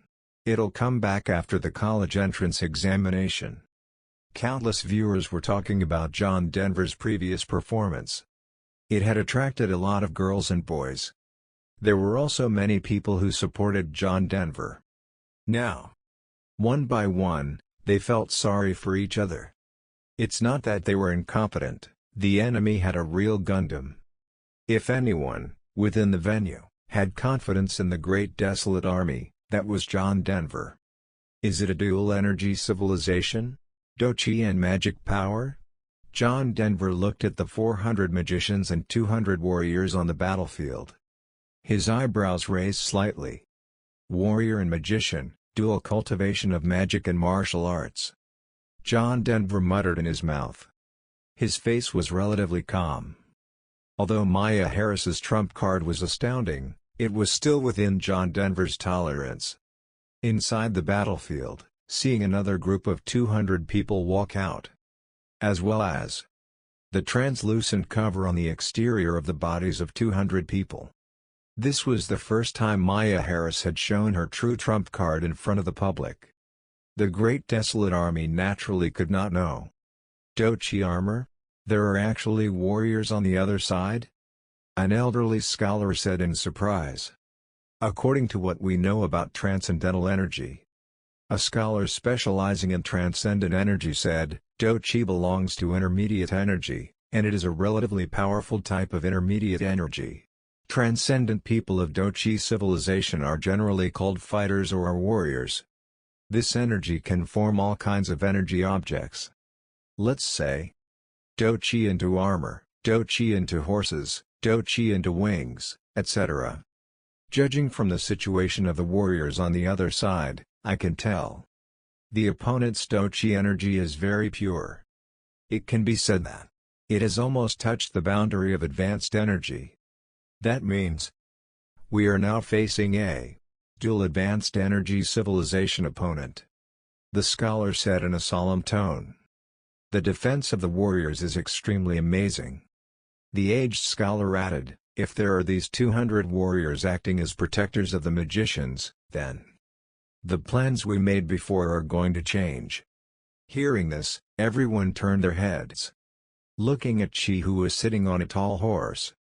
It was clear to all that the original plan was aimed at the weakness of the magician's weak body and long chanting time.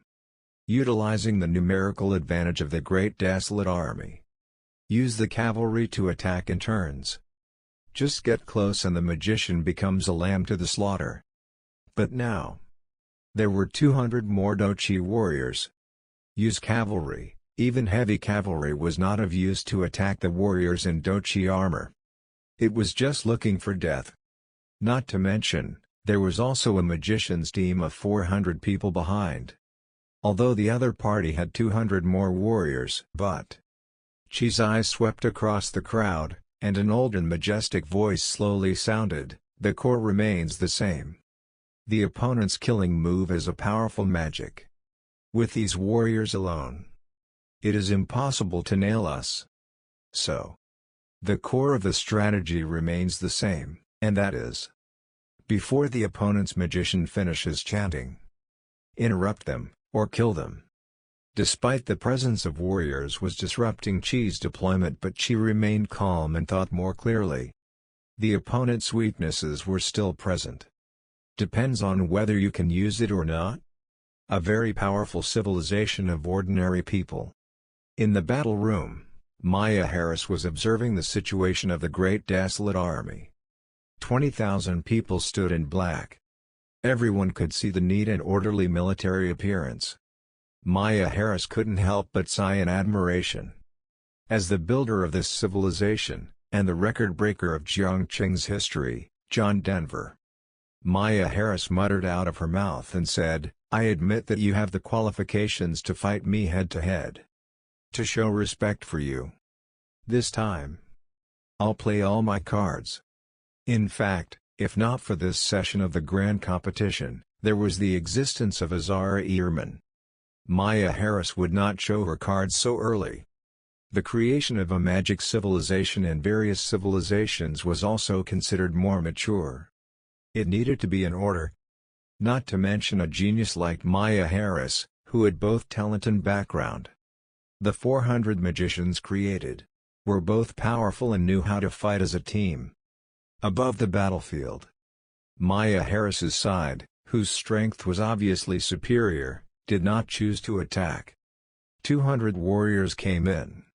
The first thing they did was standing in front of 400 magicians and blocking all possible attacks for the magicians.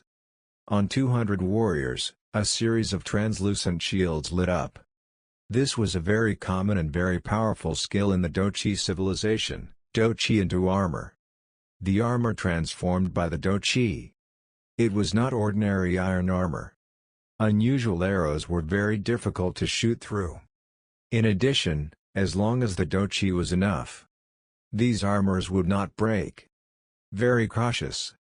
It was completely possible to crush the attack, but Maya Harris still adopted this conservative formation to avoid unnecessary casualties. Only with this nature can you go further. Inside the viewing room, seeing the 200 warriors in formation, the teachers couldn't help but nod their heads. 200 warriors plus 400 magicians.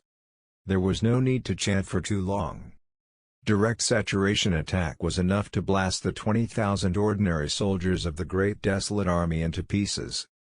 Doing so, it would create very long momentum. Let the audience applaud.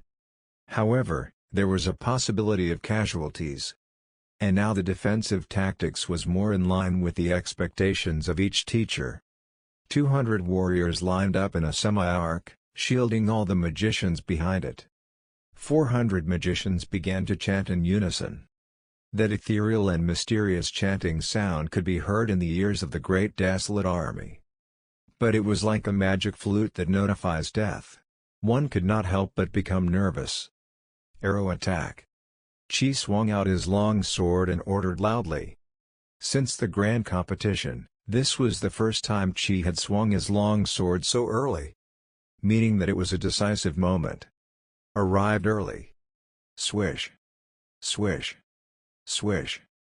Countless arrows were fired, like the flying locusts in the sky. It punched on the opposing magician's position. Many soldiers were also aware of it.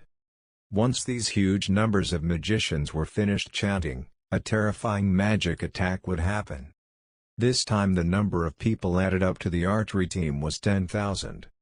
All of them were powerful. The arrows in their hand fired wildly. Click. Click. Click. All arrows.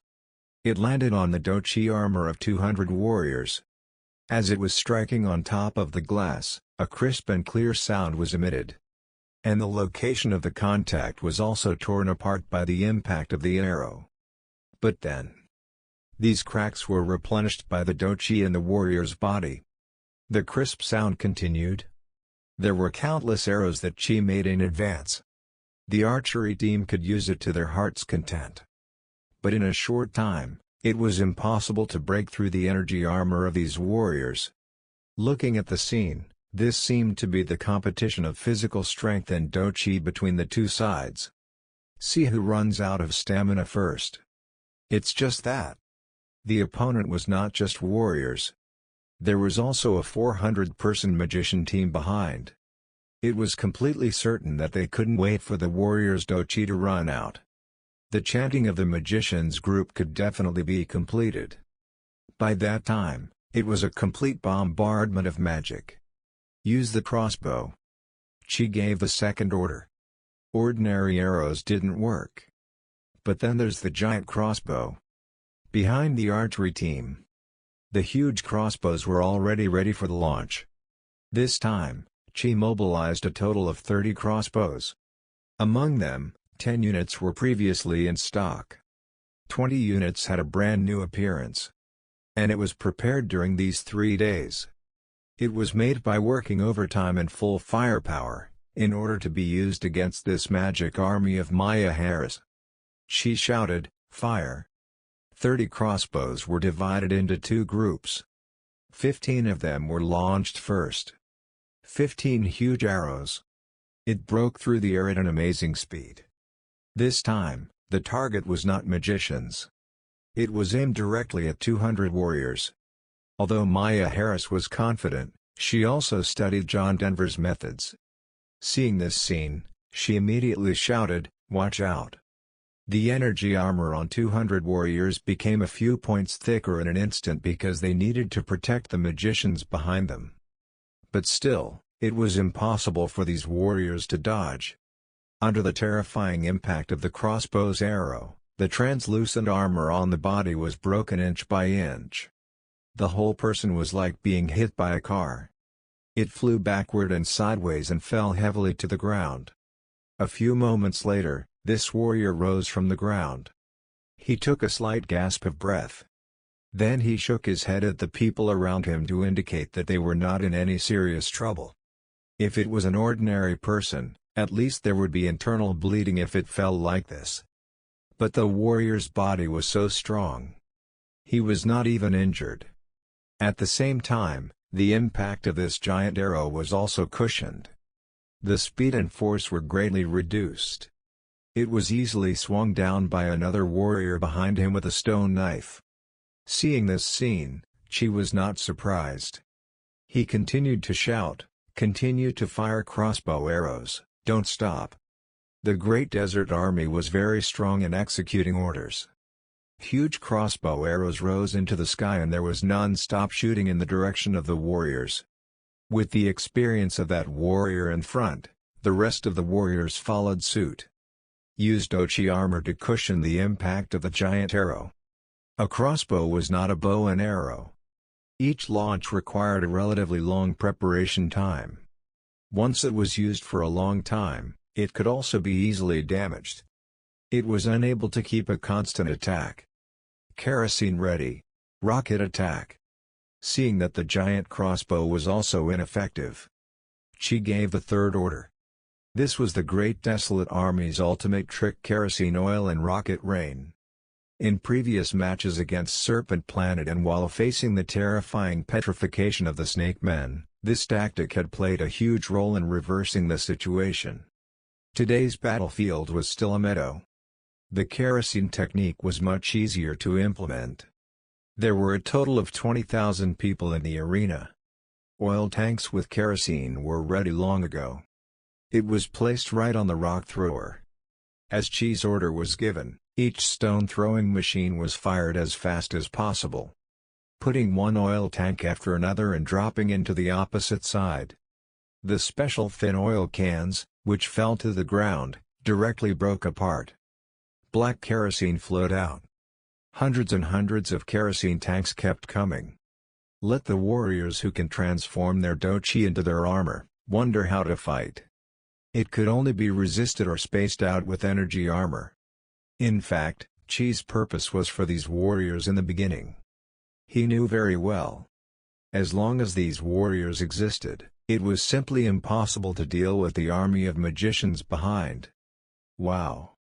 One by one, the oil tanks kept breaking up. Thick and pungent black oil covered the entire ground. It was the sight of 200 warriors. There were empty spaces, all with kerosene. Rocket launch. Chi personally commanded and a rocket took off. It was aimed at the kerosene flowing on the ground. A little bit of kerosene ignited. Even if the warriors realized that something was wrong, desperately putting out the rocket won't help. The rockets were just too much. How much could 200 warriors put out? In an instant, the fire rose high and the fire stretched out all around. A violent stream of smoke rose into the air. Pungent gas made every warrior cover their mouth and nose. Fire attack. In the battle room, Maya Harris was watching this scene. Her face remained calm, and nothing changed. Magicians, get ready. Maya Harris's voice sounded in the ears of a group of magicians. As the words fell, out of 400 magicians, 20 of them stopped chanting. They started unleashing spells. So soon? It didn't take long to chant before it stopped. Is this going to counterattack? Inside the viewing room, everyone was puzzled. No, you guys, look. A teacher pointed to the picture in the projection and said, "These are Earth magicians, and their quick chants before. The purpose should be the fire attack tactics on John Denver's side." The person next to him suddenly realized. Magicians were also divided into various categories. The common ones were fire, earth, wind, water, lightning, and more. And the earth magician. As the name suggests, it could manipulate the earth element. Demonstrate earth magic. Facing the kerosene, ordinary water magicians were useless. And earth magicians were a big nemesis of kerosene. Just the next moment, the ground was like a dragon turning over. Pieces of dirt rolled over. Not only did it flip the burning oil on the surface to the bottom. In addition, the mud formed a long blanket. The 200 warriors blocked all the rockets that came flying. They fired those rockets on this blanket of clay. The force was greatly reduced. The flames on the arrows were also almost completely extinguished. Since it was a low-level magician, these 20 earth magicians soon lost their control over the clay. However, out of 400 magicians, there were more than 20 earth magicians. Another 20 walked out and took over the task of the previous 20 magicians. They used the same trick. Both were able to extinguish the flames on the ground and it could stop the rockets that were constantly being fired. By the look, the number of rockets was very large. They were fired almost continuously. There was an almost constant flow. Time would always run out. But by that time, the chants of other magicians would also be completed. These earth magicians, including these warriors, did everything to delay the chanting of the magicians' troop. Actually predicted John Denver's fire attack tactics and made arrangements in advance. This Maya Harris's on-the-spot command should not be underestimated. A teacher had an admiring look on his face. It's very exciting. John Denver's side can be said to have exhausted all his means, but Maya Harris is still at ease. John Denver's cards are all out, and it also exceeds our expectations. Even if it were Ian Bremay or Aziz Stary this time, I would be on John Denver's side, but he has met a desperate opponent. It's really a pity. With the strength of these two people, they met so early. If they meet someone else, they should both be able to enter the semifinals. Stop talking, look, Maya Harris's magician army is about to finish chanting. For a time, inside the viewing room, everyone kept their mouths shut. The sound was completely gone. There was instant silence. The silence was terrible. All eyes stared at the side of Maya Harris. Over 300 magicians had already finished chanting. God above, please witness the power of our great magic. An old magician stepped forward. His voice was mellow and distant. It seemed to carry an aura from the gods. It was a magical planet created by Maya Harris. Maya Harris claimed to be a god. And these magicians consider themselves servants of God. The long chant finally ended. Under the command of the old magician, more than 300 magicians gathered out a terrifying wave of magical energy. This fluctuation finally formed 3 immense fireballs. These fireballs were not only with the element of fire. There were also bonuses of wind and thunder elements. The power was even more terrifying than the ordinary fireball. It was like a cannonball being fired. 3 huge fireballs were shot straight towards the position of the Great Desolate Army. The speed was getting faster and faster. It was difficult to see even with the naked eye. This kind of speed had surpassed the speed of sound. The Great Desolate Army were just ordinary people, and it was impossible to resist them. The archery team did not give up. The rain of arrows kept shooting. They were trying to shoot down these 3 fireballs that carried a terrifying aura. However, it was useless. The huge fireballs directly burned all the arrows it encountered along the way. It was not affected at all. This was a fireball made of fire elements. There was also the wind element and thunder element to help. It was not like it was physical. There was no way an ordinary arrow could block it. Crossbow arrows were more powerful than ordinary arrows, but the number was much less. There was no comparison between its speed and fireball. It was simply not touchable. In the expectant gaze of many people, 3 immense and terrifyingly big balls of fire flew close to the position of the Great Desolate Army. It's over. In the battle room, Maya Harris, who saw the shadows of the 3 fireballs in her eyes, said lightly, "Under these 3 fireballs, everything would be destroyed." All the eyes were on 3 immense and destructive fireballs. It was like a meteorite from the sky. It flew over the position of the Great Desolate Army and then they descended.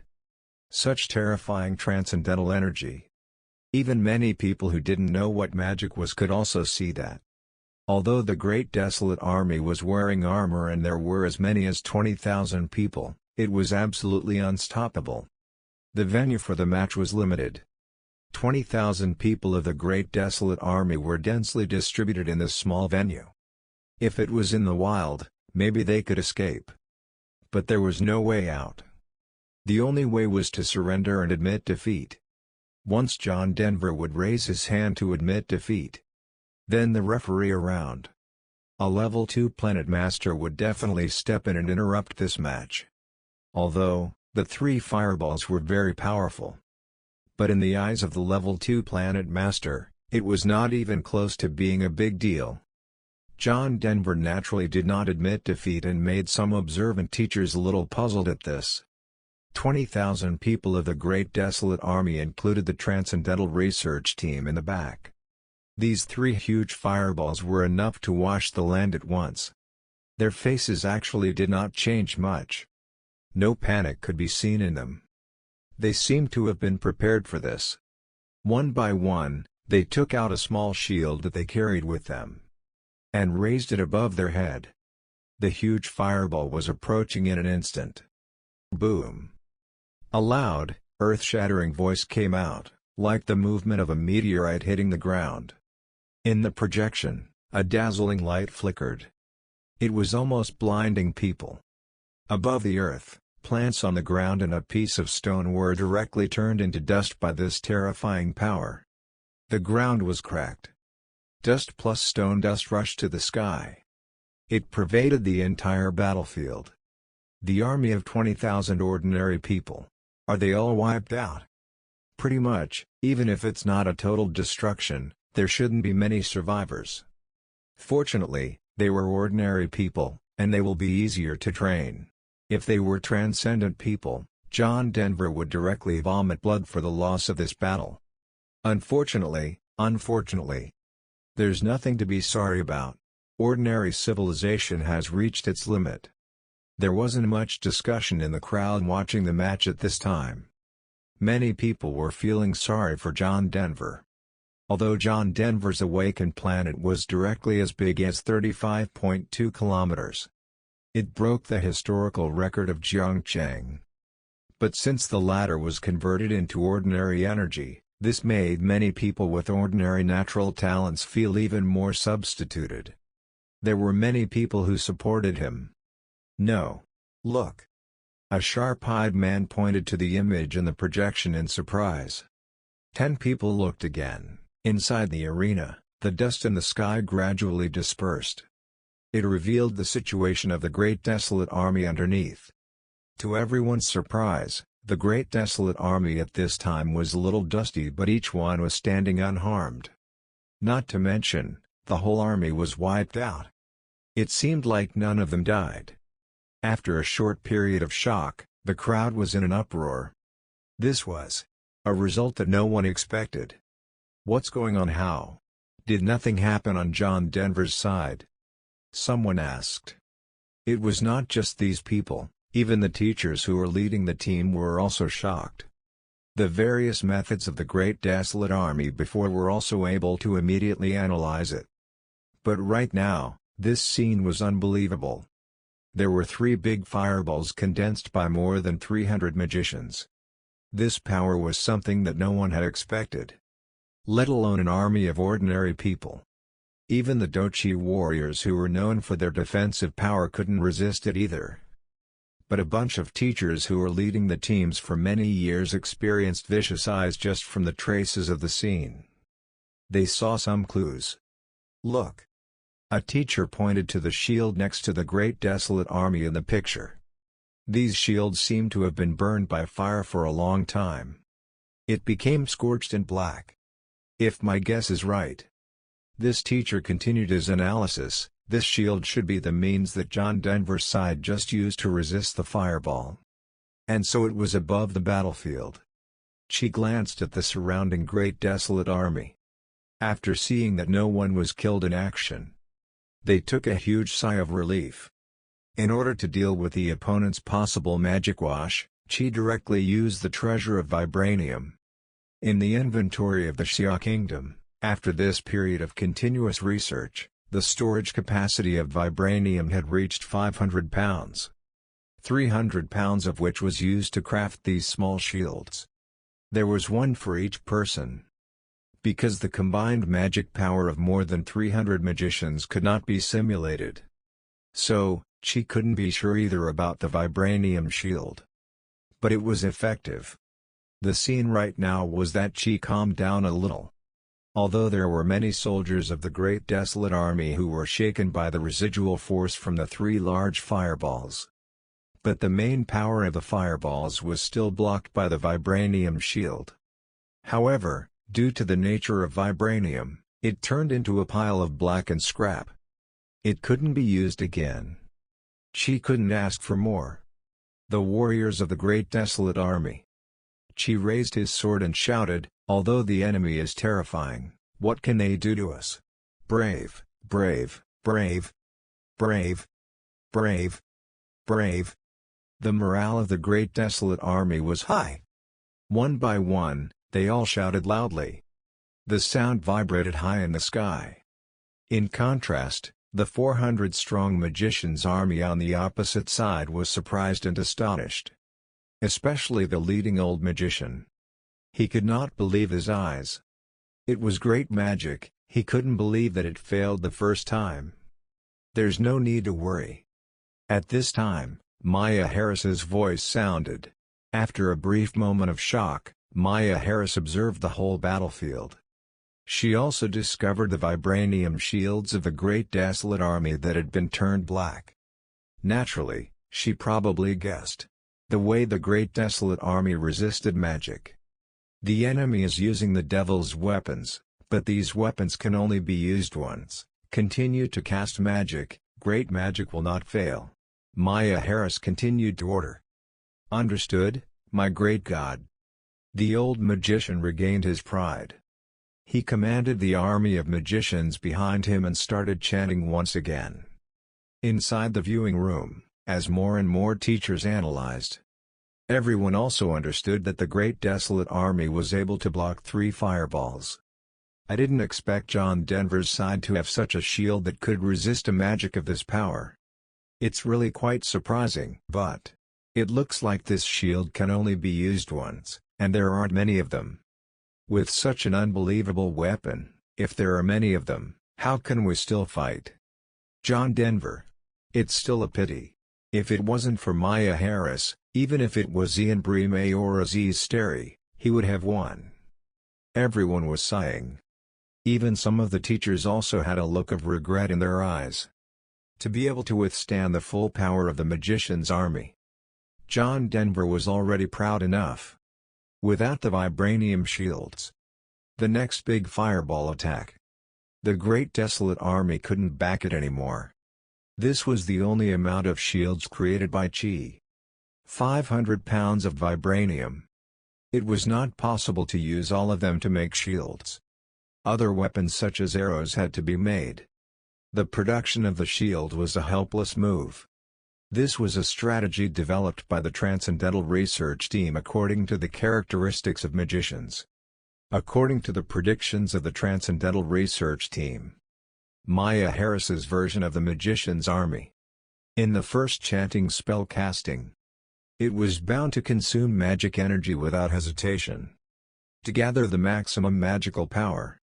And after the first chant of the magicians, the magic energy in the body would be consumed a lot. It required a lot of time to restore magic power, resulting in the second chant. It would take a longer time for the first chant. The people of the research team judged it was almost impossible for the Great Desolate Army to use this time to break down the defense of 200 warriors. But with the longer chanting of the second time, it gave the 20,000 Great Desolate Army a precious opportunity. The Great Desolate Army no longer had the vibranium shield.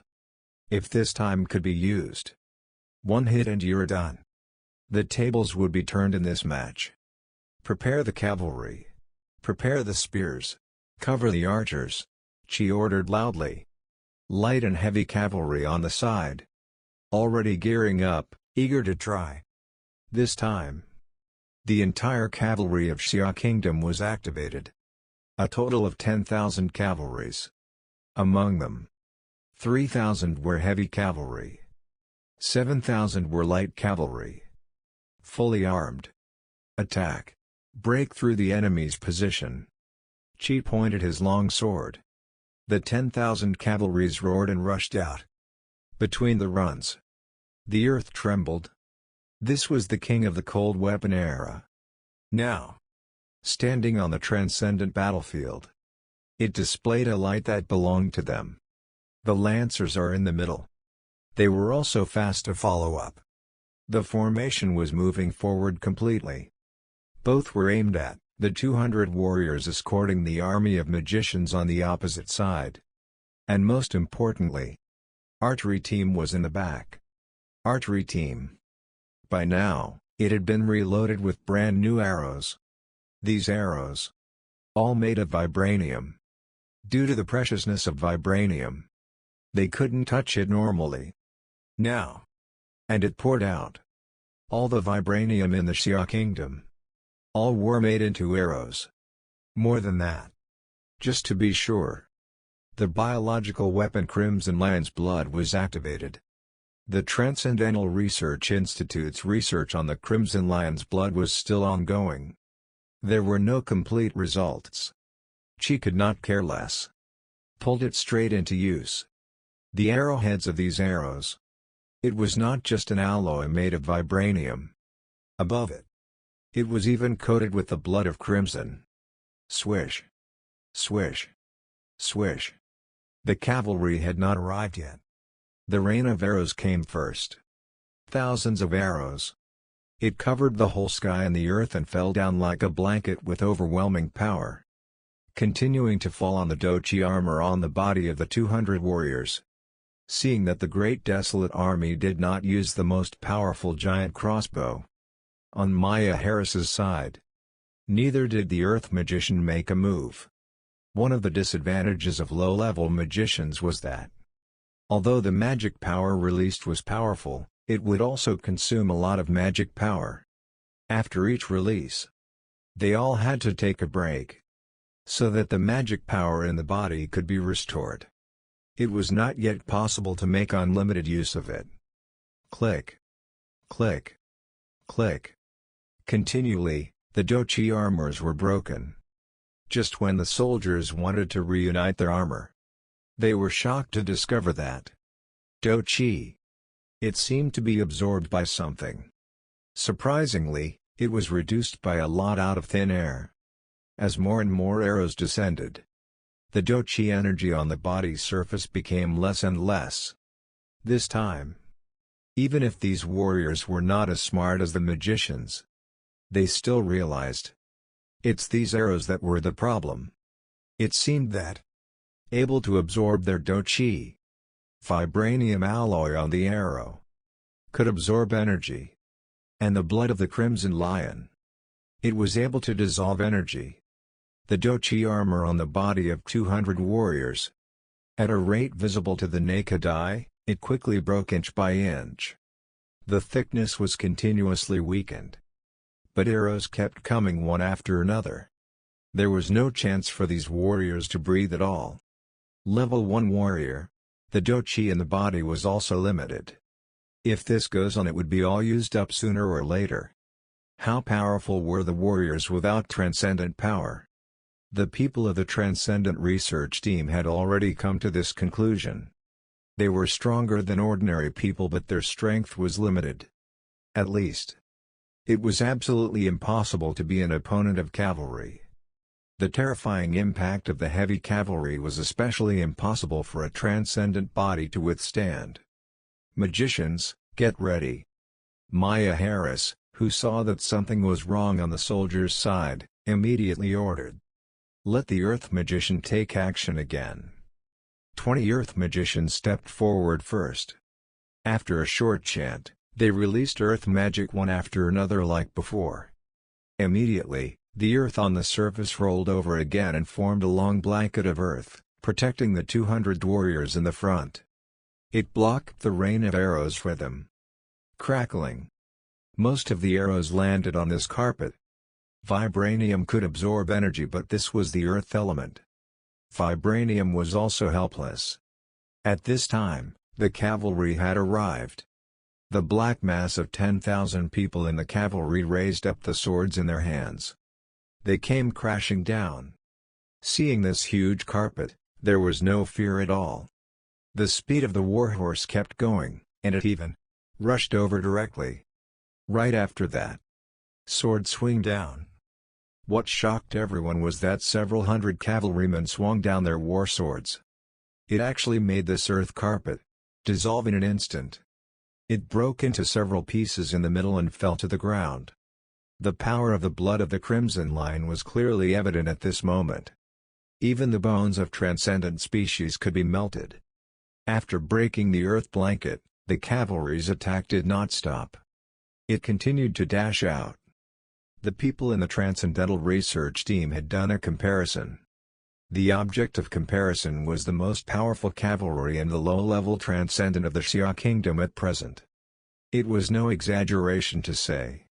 Even martial artists couldn't block the cavalry either. Especially the attack of the heavy cavalry. Especially after the number of people in cavalry came in the thousands, the tremendous impact was quite amazing. Even if the warriors were stronger than the martial artist, they were also strongly limited but at the lower levels. While facing the swarming heavy cavalry, these warriors were still on the defensive. The Great Desolate Cavalry did not give them the slightest courtesy. There was no fear either and they killed them directly. Click click click. There was a constant sound of shattering of dochi armor. As for the arrows, only the leading arrows contained vibranium and crimson blood. The entire machete of these cavalrymen was made of vibranium alloy. The entire blade was coated with crimson lion's blood. Their damage was much greater than the arrows. There were 500 pounds of vibranium. She suppressed the heartache and moved all of them to create shields, arrows and war swords for this operation. Chi. Dochi energy was rapidly depleting. A part of it was absorbed. A part of it was dissolved. 200 warriors were horrified to find out. There were just ordinary people on the other side. But the sword went down. It was even more terrifying than a martial artist's slash. Their dochi. It actually decreased a lot in an instant. Once the dochi armor broke. Then. Even if they were transcendents of an intermediate civilization. It was also dangerous. The Great Desolate Army did not expect to encounter dochi warriors here. There was no prior experience in dealing with warriors. But against martial artists, there were already a lot of strategies. The seemingly chaotic 10,000 cavalry was not aimlessly rushing around. There was also a small detachment. These small detachments were that each was responsible for one warrior. Surrounding the warrior, they kept swinging their swords. They were depleting the dochi on the surface of the body. Without the dochi armor, what awaited this warrior was death. Poof! A soft sound was heard. Captain of a small team inserted the sword into the heart of the warrior that consumed all the energy of dochi. He stabbed the warrior in the heart. Even if it was transcendent, he died on the spot. So far in this battle, the first casualty appeared. What everyone didn't expect was that it was not an ordinary person from John Denver's side. Instead, the warrior who once amazed everyone by turning his dochi into armor. Squads interspersed and killed into the formation of 200 warriors. They were strictly following the orders. The warriors were divided and surrounded. Followed by a kill. Ah! Ah! Ah! There were constant screams of misery. Warriors were constantly being harvested by cavalry. As predicted by the Transcendental Research Team, a warrior whose dochi was depleted and empty was just lunging at high speed in front of the Great Desolate Army. It was just like the lambs to the slaughter. In the meantime, there were also warriors who suddenly burst into action. They were taking advantage of the last bit of dochi energy to make a counterattack. The Great Desolate Army naturally suffered casualties. This was the same as what she and John Denver expected. On the battlefield, how could there be no casualties? There was only bloodshed. It was what makes the fastest progress for an army. Seeing a warrior actually being slaughtered in this way, Maya Harris couldn't sit still any longer. She directly stood up and said, "Magicians, prepare to strike and kill these cavalrymen." Maya Harris's face was still not flustered. Behind 200 warriors, there were still 400 magicians standing. To release magic with more power, these magicians were just chanting. But now, it must also stop. Although for low-level magicians, powerful magic required a long time to chant. But against these cavalrymen, ordinary magic was enough. It was just that. What Maya Harris did not realize was that there was no longer the protection of the warriors for the magician group. The weak and unquestionable magician had already been secretly targeted by the Great Desolate Army. With the assault of 10,000 soldiers of cavalry of the Great Desolate Army, the situation above the battlefield suddenly turned around. It was too fast for the people who were watching the battle. 200 dochi warriors and the dochi armor on the body's surface seemed to be the same as paper. It was cut to pieces by the swords in the hands of ordinary soldiers. In the end, The warrior who had lost the protection of his dochi armor was surrounded by a small group of 10 horsemen. He was struggling a little at most. In the end, he was killed by the sword. What made John Denver a little surprised was that the casualties of the Great Desolate Army were certainly there, but the number was very small. John Denver looked at it for a few moments, and the reason was soon discovered. These warriors were transcendents, but they had only just been born. They spent all the time cultivating dochi and improving the realm. For combat skills, there was basically no practice, and not to mention the fighting skills.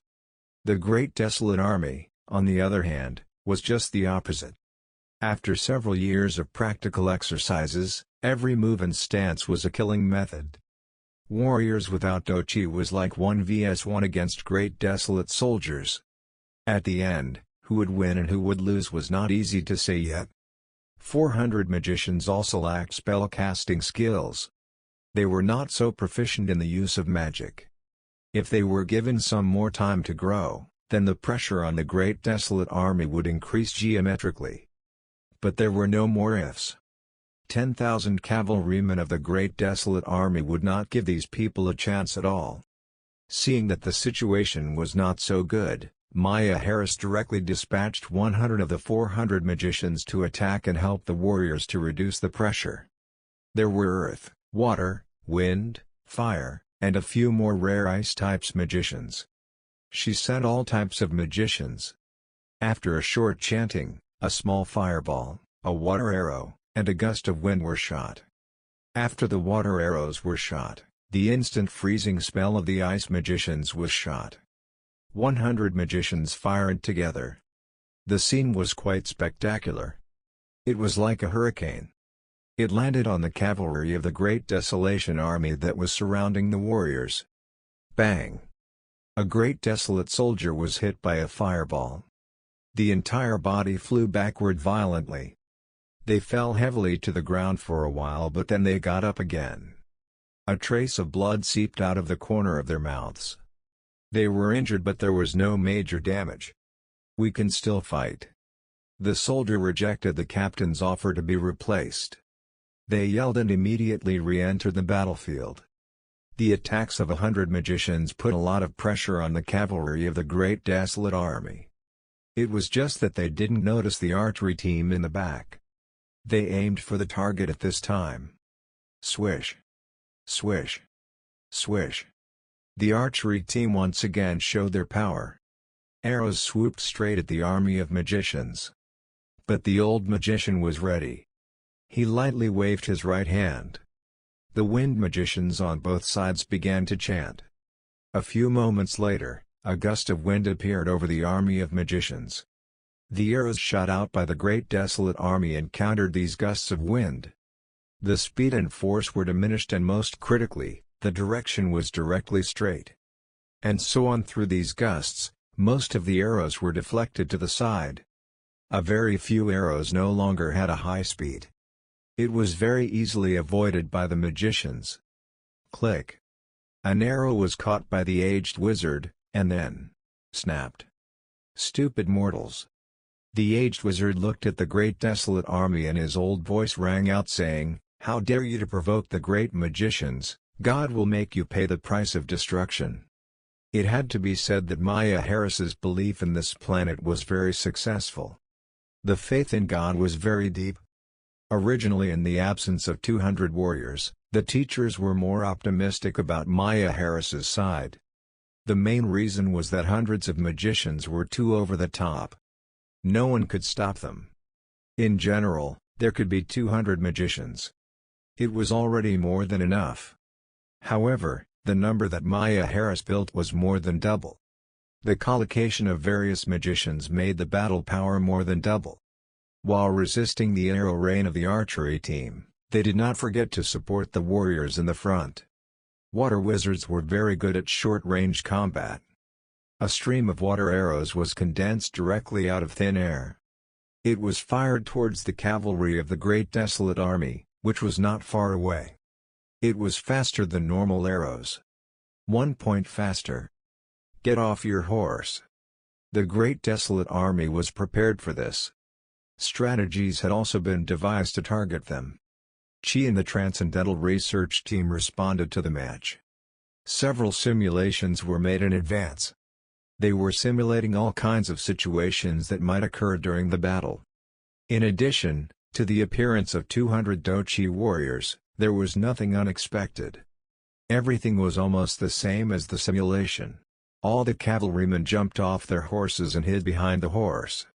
They were using war horses as obstacles to fend off the magician's attack. A stream of water arrows launched out. Naturally, it could not change the direction. All arrows were shot at the war horses. The great desolate army rushed over. They had already thought about that, so the action was very fast. The position of the war horses was also very particular. Under the impact of water arrows, war horses hissed. With that, they fell heavily to the ground. A maximum of 100 attacks were issued at a time by 100 magicians. The 10,000 soldiers in the cavalry of the Great Desolate Army were strong. As for the war horses, they were more than enough. There were more than 10,000 horses and there were more in store, as a backup. The dismounted soldiers of the Great Desolate Army were fighting directly with the surrounding warriors. This time, more than 20 warriors had fallen out of 200 warriors, but there were still more powerful warriors left. The Great Desolate Army had no intention of going head-to-head with the warriors. If it was a horse fight, they would still have dared to give it a try by relying on the impact of the war horses at high speed. But when it comes to the ground, fighting recklessly with warriors who had dochi was like looking for death. They mainly dealt with warriors with little dochi. Then they were left to the heavy cavalry, who were still on their horses. Both sides divided work. Collaboration was very consistent. First, they focused on attacking the warriors on the left, draining the dochi of the warriors on the left. When it was almost depleted, they would be slashed to death because 200 warriors had to protect the magicians behind them. There was no order from Maya Harris. The warriors on the right who were not attacked much did not dare to act rashly. They could only watch the companions on the left. In fact, if the magicians in the back could provide support in time, then the warriors on the left would also be fine. It would not be easy either for the Great Desolate Cavalry. But no one expected that the battle swords of the Great Desolate Cavalry were made of vibranium alloy and they were coated with the blood of Crimson Lion. The warriors on the right were waiting for Maya Harris to react. It was already too late. The left side of the warriors' dochi was almost depleted and the Great Desolate Army cavalry blocked the magicians' attack with their war horses. 10 men got off the horse and surrounded one warrior like a jackal catching its prey. They were constantly harassing them looking for the right time to deliver the killing blow. At this time, the warriors on the right were still staying put. They had to protect their backs. They had to wait until these 300 magicians would finish chanting. The terrifying magic power would come again. No matter how many soldiers were on the battlefield and how many cavalrymen, all of them would be wiped out in an instant. This time, the warriors on the right were able to come out to help. There was still a chance to turn the situation back, but Maya Harris did not realize this. He didn't order the warriors on the right to help. They were still putting hope in these 300 magicians. This was a bad decision. There was no chance for this match to turn around. The other cavalry that was a bit further away didn't wait for the battle on the left to end and rushed up. Their target was the warriors on the right. It was the same as before against the warriors on the left, arrows rained first, with cavalry behind. Maya Harris seemed to have reacted a little at this time. He ordered 100 wizards in the back to step in to help. One after another fireballs, water arrows, and strong winds rushed toward the cavalry. It was just that the situation was completely different from just now. The cavalry on the left scampered straight back on the horses. After there was no more interference from 100 magicians, they bypassed the battlefield that was being fiercely fought. They were going straight to the 100 magicians behind. "Watch out!" Maya Harris immediately shouted. 100 magicians also noticed the cavalry on the left. They immediately stopped supporting the warriors on the right and rushed to chant and cast the spell. Low-level magicians were as weak as ordinary people. If they were approached by cavalry, that would be a one-sided slaughter. The great desolate army cavalry on the right was all under pressure. They started dashing forward. Before reaching the warrior formation on the right, a steady rain of arrows came and most of the dochi on the body of these warriors had been consumed. Bang! A cavalryman burst in and raised the battle sword. It was a fierce battle with a warrior. The cavalryman was thrown out heavily, but the warrior wasn't much better either. He underestimated the impact of high-speed cavalry. Just this hit directly depleted the little dochi energy left in his body. Poof! The blood was flying. A head was thrown into the air. The cavalry followed behind directly slashed and cut this warrior's head off. The same scene kept happening around. The cavalry of the great desolate army was completely unconcerned with life and death. That was the desperate general style. At the cost of dozens of lives and at the cost of hundreds of injuries, the formation of the warriors on the right was completely cut through by the cavalry of the great desolate army. It was a sudden breakthrough. There were a total of 100 warriors on the right, but after the cavalry of the great desolate army broke through the bottom line, there were less than 40 left. More than 60 warriors fought head-to-head and were killed by the cavalry of the great desolate army. The remaining 30 or so warriors were also injured. There wasn't much dochi left. General attack. End the battle. Seeing this scene, Chi knew that the end of the match had come. The great desolate army had one more big threat. That would be 300 magicians behind the warriors who were about to finish chanting. It must be done before the chant would be finished. End this battle. They placed jars on a stone-throwing machine, but these jars were not filled with kerosene. The kerosene was not very useful against magicians. Fire magicians were even able to use their superior mastery of the fire element to bring the burning fire under control. Not to mention, there were also water and earth magicians on the opposite side. All were the nemesis of fire attack tactics. These jars were filled with the blood of Crimson Lion. Almost all the stock of Crimson Lion's blood in the Xia Kingdom was there. To win the competition, one could say that Qi went all out. If the competition could be won even if the Xia Kingdom went back decades, Qi would be happy to do so. He knew very well that with Father John Denver, the Xia Kingdom didn't have to worry about development issues at all. Each jar, under the projectile of the stone thrower, drew a long arc in the air. Subsequently, it landed on the position of the army of magicians. The magicians below noticed the jars. Wind magicians stepped forward immediately. One after another, wind blades quickly condensed. They were cutting these jars one by one. But the purpose of Qi was precisely this. If the jar broke, the blood of the Crimson Lion inside would fall down. Seeing that there was no kerosene in the jar but it was crimson blood, all the magicians froze for a moment. Then they rushed to avoid it. But there were still some magicians who had been infected. In an instant, Chi. The sound of clothes and skin being severely corroded sounded. With an awe scream, the bodies of these magicians quickly dissolved away. The rest of the other magicians watched with horror. The magicians who were chanting also had to move to avoid this terrifying crimson blood. The reason Qi launched the Crimson Lion's blood was not to kill magicians. Instead, interfere with the chanting of these magicians.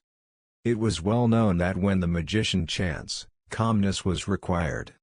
Once the body was moved, the chanting was not interrupted, but it would greatly affect the efficiency of chanting. Crimson Lion's blood was used to buy precious time for the cavalry fighting in the front. If there were 200 warriors ahead, then the projection of this Crimson Lion blood would bound warriors to join the magicians. It was intercepted from the air, but now the warriors could not even protect themselves. They could only watch the jars fly over their heads, one by one. The fight between the Great Desolate Army cavalry and the 200 warriors continued. Each had casualties, but the purpose of the Great Desolate Army was not to destroy these warriors. From the beginning, the strategy developed by Chi was to kill the army of magicians behind the warriors. These magicians were the real threat of the Great Desolate Army. After dozens of people fell, the remaining warriors couldn't help but show a hint of fear. Who was not afraid of death? This was true even for Transcendence. Out of 10,000 cavalrymen now there were 8,000 of them. Besieging these surviving warriors, they did not proceed. And these warriors faced the black mass of cavalry. Naturally, it was impossible to take the initiative to attack. Everyone on both sides knew that it was a competition, not a real war. With a silent agreement, the Great Desolate Army cavalry and the remaining 100 or so warriors were confronting each other. But again, they didn't do anything to each other. The remaining 2,000 cavalrymen reached straight to the 400 magicians behind. In turn, the warriors' eyes were wide open. Until this time, inside the viewing room, Maya Harris just realized that you might be losing. She was going to lose. Losing in this match. The Great Desolate Army was not like the other transcendent races. When it first appeared, it was overwhelming. It was more like a dull knife cutting through flesh. Wait until the end, others would only find out. Originally, this seemingly insignificant dull knife was actually so powerful. It was like a person whose usual grades were always one of the best. Maya Harris only felt a blackness in front of her eyes. The sky was spinning and it would fall directly to the ground if the right hand did not happen to be propped up on the chair. She bit her lip tightly. She was still looking at the battlefield in disbelief. Looking at the battlefield, Maya Harris still hadn't lost at this point. 300 magicians had reached the second half of their chanting. The chanting was not finished, but it was also interrupted midway. The magical power that would be released now would be greatly reduced because of this. But it was also powerful. If these spells hit them face to face, 2,000 cavalrymen would definitely not be able to withstand it. However, it was also only possible to kill these 2,000 cavalrymen. There were still more than 10,000 soldiers left of the Great Desolate Army. While for the army of magicians, there was no third chance of chanting. Of course, they could still fight, but it would only cause more casualties. The 2,000 soldiers on the battlefield could pounce in front of 400 magicians, but they didn't do it. They were just sitting on a tall horse and were looking down at these magicians from a high position. Although all the magicians were proud, they were not stupid either. If they dared to release magic, then what awaited them must be the roaring anger of the Great Desolate Army. This was a competition, not a war. It would only decide the winners and losers. Inside the viewing room, the silence was terrifying. Before that, there was still a lot of chatter. They were amazed at how terrifying the magicians' army was. Some people were even predicting the next round of competition.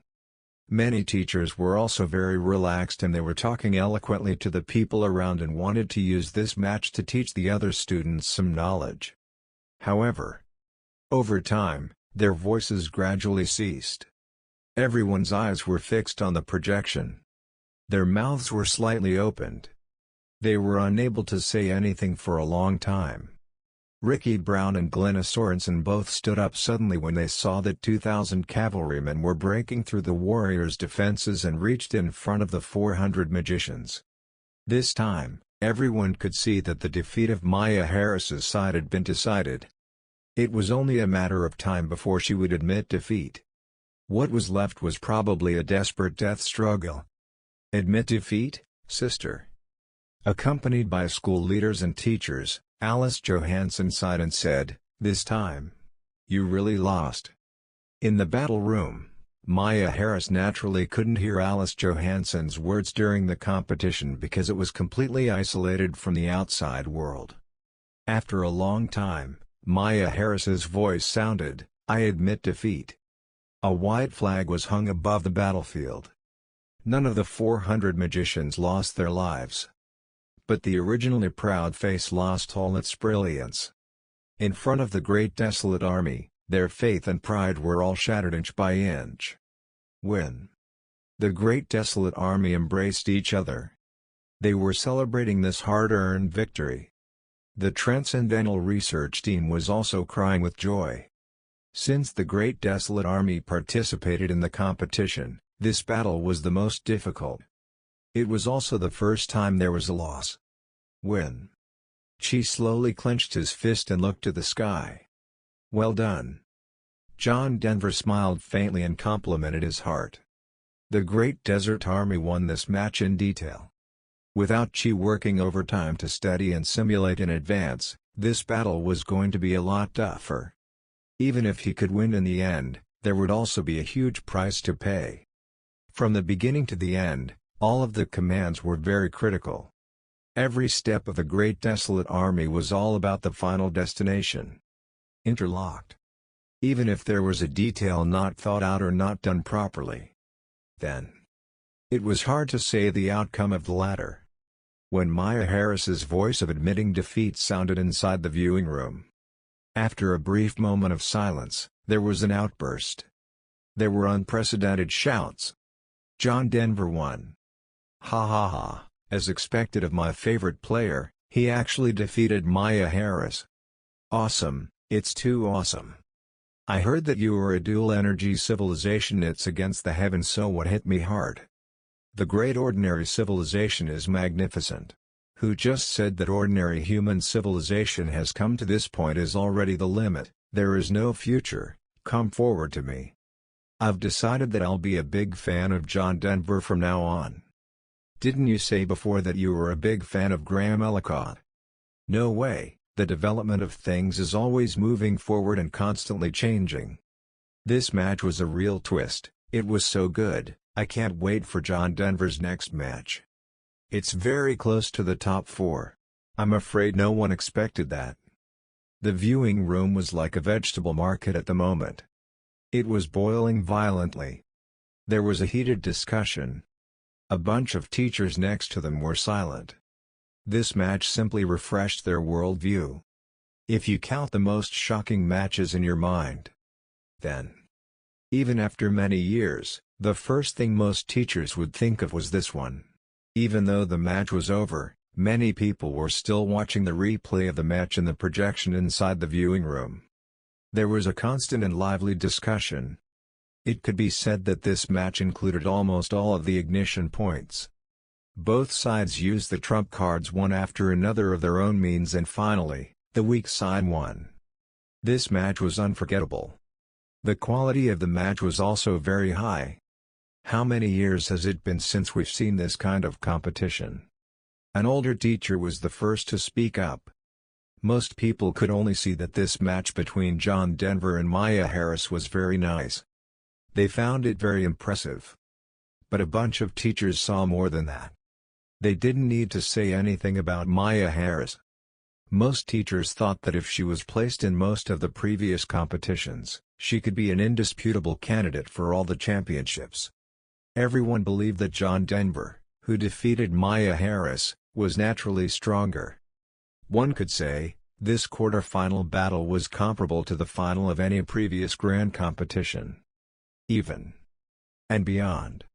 Another middle-aged teacher responded, the last time I remember a match of this quality, it goes back 20 years to the final of the competition. The battle between Shimon Muska from No. 1 Middle School and Berlin Gopfert from Jinyao Middle School. It is estimated that it can be compared to today's battle.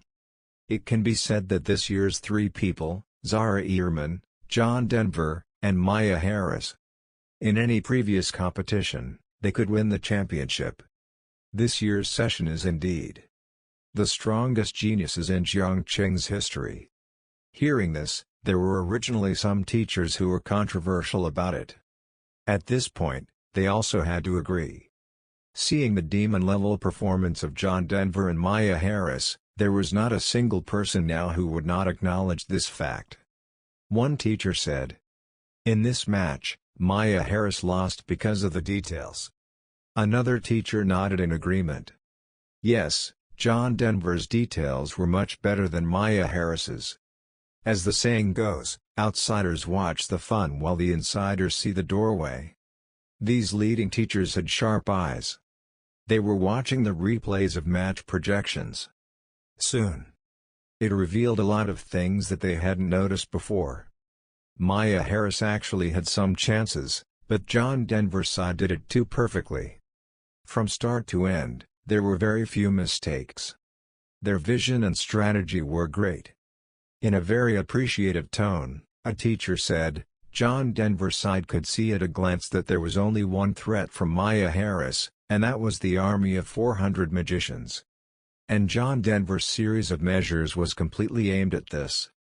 Even the cavalry, who appeared to be dealing with warriors. The real purpose was also to solve the threat of magicians. And Maya Harris. She didn't notice this at first, but when she noticed it later, it was already too late. All the teachers were talking about this. The key to the match was quickly and completely analyzed.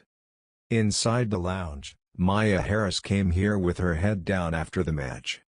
She was looking at Alice Johansson in front of her. She shouted softly, "Brother. It's okay to lose." Alice Johansson looked at Maya Harris and said, "You've lost well. Next time, I will win it back." Maya Harris bit her lips and said with some dissatisfaction, "Win it back?" Alice Johansson couldn't help laughing and said, "Do you know where you lost today?" Maya Harris thought for a moment and said, "I didn't expect John Denver to have so many tricks up his sleeve." No. Alice Johansson shook his head gently and said, "It seems that you didn't realize the real problem. I told you before to give it your best, but you still too careless. You think going all out is as simple as having all your cards out." Alice Johansson looked at Maya Harris, sighed and said, "After watching the video of this match several times, you will know that if John Denver was going all out, then you were not even a tenth of what he was prepared for. This match was all under his control from start to end. You don't have any respect for your opponent at all. I guess you didn't even watch the video of the opponent's matches."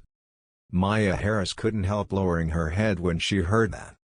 Indeed, as Alice Johansson said, she only chose to watch the videos of those two matches of the elimination round.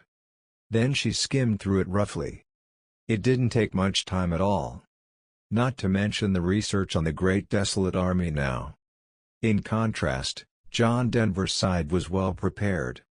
When you showed the trump card of Dochi, you would be thinking that it was the greatest respect for your opponent. Alice Johansson's voice became slightly stern, and he continued, "And today's match has taught you a very good lesson. In front of an opponent with the record-breaking diameter of the awakened planet, you're actually still so neglectful. It's good to lose now. It's better than failing your college entrance exams." "Brother, I know." Maya Harris bit her lip lightly, clenched her right fist slightly and said, "In the college entrance examination, I will not fail again." With the end of this match between Maya Harris and John Denver, all 8 battles also came to an end. All 4 qualified players were out. John Denver from number 7 middle school. Zara Ehrman from number 1 middle school. Ian Breme from number 3 middle school. Graham Ellicott from number 2 middle school. These 4 were all super geniuses with an awakened planet with a diameter of more than 30 kilometers. Each of them was the absolute pride of their respective schools, especially John Denver. After defeating Maya Harris, his popularity skyrocketed. Now his fame was not weaker than Ian Breme and Graham Ellicott. Even some people had already ranked John Denver's position ahead of Graham Ellicott and Ian Breme. The matchup of the semi-finals would also be released soon. The first match, Zara Ehrman vs Ian Breme. The second match, John Denver vs Graham Ellicott. Both of these battles were exciting. The entire venue instantly detonated. Wow! Here it comes. Here comes my most anticipated Super Genius Showdown. Zara Ehrman fights Ian Breme. John Denver fights Graham Ellicott. Nice, both matches are very exciting. It looks exciting, but in fact, I don't think there is any suspense. Indeed, there's not much suspense. Isn't Ian Breme being crushed when he's fighting against Zara Ehrman? There's also Graham Ellicott against John Denver. John Denver even defeated Maya Harris, so Graham Ellicott shouldn't be a match for him either. When you put it that way, there's really nothing to see here. The battle between geniuses was exciting, but it was not as controversial as it was before. The reason was that everyone was very aware of that. Among these four, Zara Ehrman and John Denver's strength was clearly better. Graham Ellicott and Ian Breme were similar in strength. Their strength was lower than the two of them. In everyone's predictions, John Denver would win this match. Although John Denver defeated Maya Harris, he will have to ask me first before entering the final. In the aisle, Graham Ellicott, who was walking towards the lounge, listened to the discussions around him. A trace of fighting spirit flashed in his eyes. Maya Harris's dual-energy civilization was terrifying, but I'm not afraid. Who wins and who loses will only be known after a fight. As Graham Ellicott walked, he thought, John Denver's army is of ordinary people. Those rockets, giant crossbows, cavalry and other means, the race I created is not afraid of them at all. In this battle, I want to let everyone know that I, Graham Ellicott, am the only one other than Zara Ehrman. One of the strongest. The semi-final battle was also divided into two sessions. The first session was the match between Zara Ehrman and Leo Horky was after the big battle between Maya Harris and John Denver. Although there were very few people watching it, each one's mind was completely out of the match. The suspense for this match was soon lost. Ian Breme also created an advanced civilization. An advanced race that was not much weaker than the magicians. But in front of the immortal cultivators of Zara Ehrman, it was not even close. After barely struggling for 30 minutes, Ian Breme decently chose to admit defeat. The second match was between John Denver and Graham Ellicott. In this match, many people would pay attention. Since the scene between John Denver and Maya Harris, John Denver's fangirls and fanboys seemed to pop out of the ground in an instant. It was explosive growth. The support was overwhelming. It was not just the onlookers, there were also teachers who were leading the team. Because of John Denver's excellent on-the-spot command, they paid special attention to John Denver. But what these people didn't know was, on-the-spot command had nothing to do with John Denver. John Denver was just like a VIP audience. He was leaning back against the soft back of the chair in the battle room. He was quietly watching the great desolate army defeating one opponent after another. The match would start soon. Naturally, John Denver had already sent the videos of Graham Ellicott's matches to Chi. What Graham Ellicott awakened was also an advanced energy planet. What was created was an extremely rare race of advanced civilization. Rock monster. The talent of this race. Naturally, it was easy to think. It was their solid skin and flesh. Their entire body was made up of rock. They were very tough. In the previous quarter-final match, Graham Ellicott and Aziz Stari's showdown, the two were of equal strength. Graham Ellicott had the last laugh. The biggest reason was their abnormal defense, stamina and resistance. Normal arrows shooting at rock monsters were like hitting a rock. It was useless. The power of the giant crossbow was much greater, but it couldn't pierce the rock monster. As for the kerosene technique and cavalry attacks were more like tickling the rock monster. That was the reason that even if John Denver defeated Maya Harris, Graham Ellicott still had the confidence to beat John Denver's trump card. If Maya Harris was the one who advanced, then I'll have to worry about it. But John Denver, you're ordinary people. Looking at the situation on the field, Graham Ellicott couldn't help grinning, thinking to himself, the rock monsters I cultivated are really not afraid at all. Unfortunately, Graham Ellicott was facing more than just the great desolate army. There was still a transcendental research team in the back.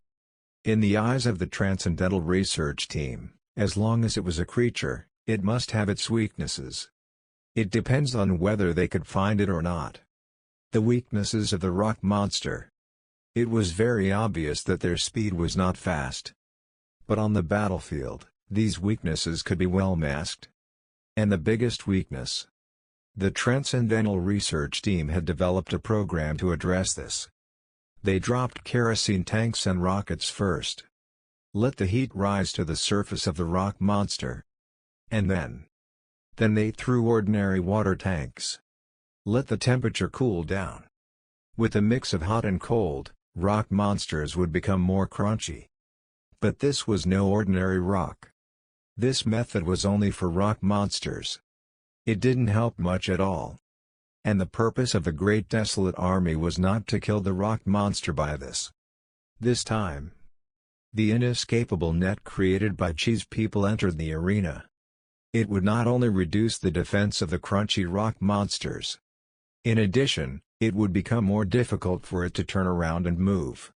All 10,000 cavalry of the Great Desolate Army were deployed. Graham Ellicott had a total of 500 rock monsters. Cavalry of 10,000 soldiers were divided into 500 squads. Every 20 cavalry surrounded the rock monsters. They were shooting the arrows. The arrow could break into the crunchy rock monster. It was nailed on the rock monster. Then they used the net to cover these rock monsters. They trapped the rock monsters inside. As these rock monsters had difficulty moving, they immediately pulled out the arrows and injected the blood of the Crimson Lands into it. There was only a small amount of crimson blood left. All of it was injected into the bodies of these rock monsters. Just like the blast method, dozens of holes were shot on the body surface of the rock monster. Then they used the blood of the Crimson Land to corrode and enlarge these small holes. Dozens of holes were gradually expanding. At the same time, the kerosene technique and the water tanks kept adding to make sure that the rock monster become crisp. By the end, the action of the giant crossbow had arrived. A giant crossbow was shot into these dense holes. There was a click sound and the rock monster broke. The body surface was actually cracked. Not all cracked, but the approach was proven. It was very effective.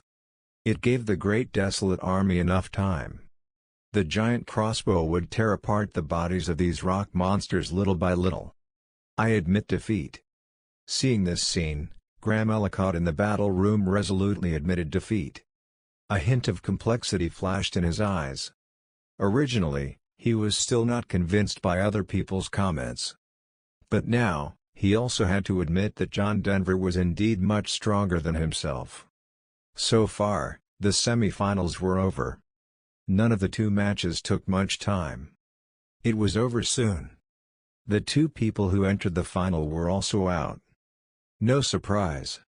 Zara Ehrman and John Denver, who no one had thought of before the competition, win. It was quite easy. John Denver is indeed a master of command on the spot. He can even think of such exquisite tactics. Proceed to the finals. How magnificent is my ordinary civilization. Here it comes, the long-awaited final is finally here. Inside the viewing room, those who supported John Denver were excited. It's the final. Ricky Brown was very happy. As the principal of the No. 7 middle school, even if he held the position for decades, there were very few opportunities to witness one's students participate in the finals. The No. 7 middle school was not like the No. 1 and No. 2 middle schools, which were the top middle schools. Both of them were able to fight in the quarterfinals. It was not easy at all. This year was the best grade in the history of the No. 7 middle school. A total of 2 students entered the quarterfinals. And now, John Denver even made it to the finals with a stunning display of strength. Principal Tong, Teacher Chiu, congratulations. Congratulations sounded. Ricky Brown and Glenna Sorensen turned their heads to look. They could not help but stare. It was not someone else but Lan Grutter, the lead teacher of the No. 1 middle school. After being ridiculed by Glenna Sorensen earlier, Landgruder disappeared for a while. Now, he finally found the opportunity to appear again. He looked at the two with a smile on his face and said, "With the momentum of John Denver, a student of your school, I am afraid that winning this championship is a sure thing. I want to congratulate you in advance." Shady. Glenna Sorensen couldn't help but spit out a sentence in his heart. It's enough to make it to the finals, which can be compared with the genius of your number one middle school. Ricky Brown was unconcerned and said indifferently, "Yeah." Landgruder nodded and said, "In the past, number 7 high school entered the finals twice, and both times it won the second position. This time, even if John Denver accidentally loses, it is still the best result of number 7 high school in the past." Hearing this, a sharp light emerged faintly in the eyes of Tong Jiansheng. Glenna Sorensen, on the other hand, clenched his fist. In the previous Zhongqing competitions, number 7 middle school made it to the finals twice. It all happened during the tenure of Ricky Brown. But those two times, the students of number 7 middle school all lost to the genius of number 1 middle school. Landgruder deliberately brought this up. The mockery was totally obvious. For both losses, Tong Jiansheng had always felt very sorry. As the old saying goes, it only takes 3 times. If this time, John Denver once again fell to the feet of the player of the number 1 middle school in the final, then this matter would become Ricky Brown's inner demon. Landgruder, this time John Denver has won twice in a row against the geniuses of your number 1 middle school, so it's worth it. Glenna Sorensen said. "It doesn't matter, we will be the final champion."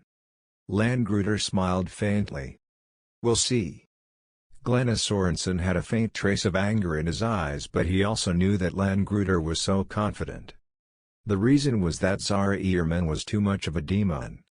Earlier, even if Maya Harris showed her trump card, 200 Dochi Warriors, many teachers also felt sorry for her, thinking that if it was any previous session, Maya Harris was likely to take the championship. But this time she encountered a monster in a monster. There was no hope at all. It was not just the lead teachers, everyone watching the battle. There was also some disappointment about this upcoming final. What a pity, John Denver. If it was any other year, he would have been the champion. No way, Zara Ehrman awakened a super civilization planet and created immortal cultivators, no one can beat it. Fortunately, this is just a big competition, and losing is not so difficult to accept. Let's see, maybe John Denver can even give us an extra surprise. I believe that John Denver must have more surprising means, but in front of immortal cultivators, it seems to be of little use. At least make some suspense out of it, don't be one-sided. One by one, the discussion was not too intense, all of them were making suggestions for John Denver. Or simply sighing in dismay.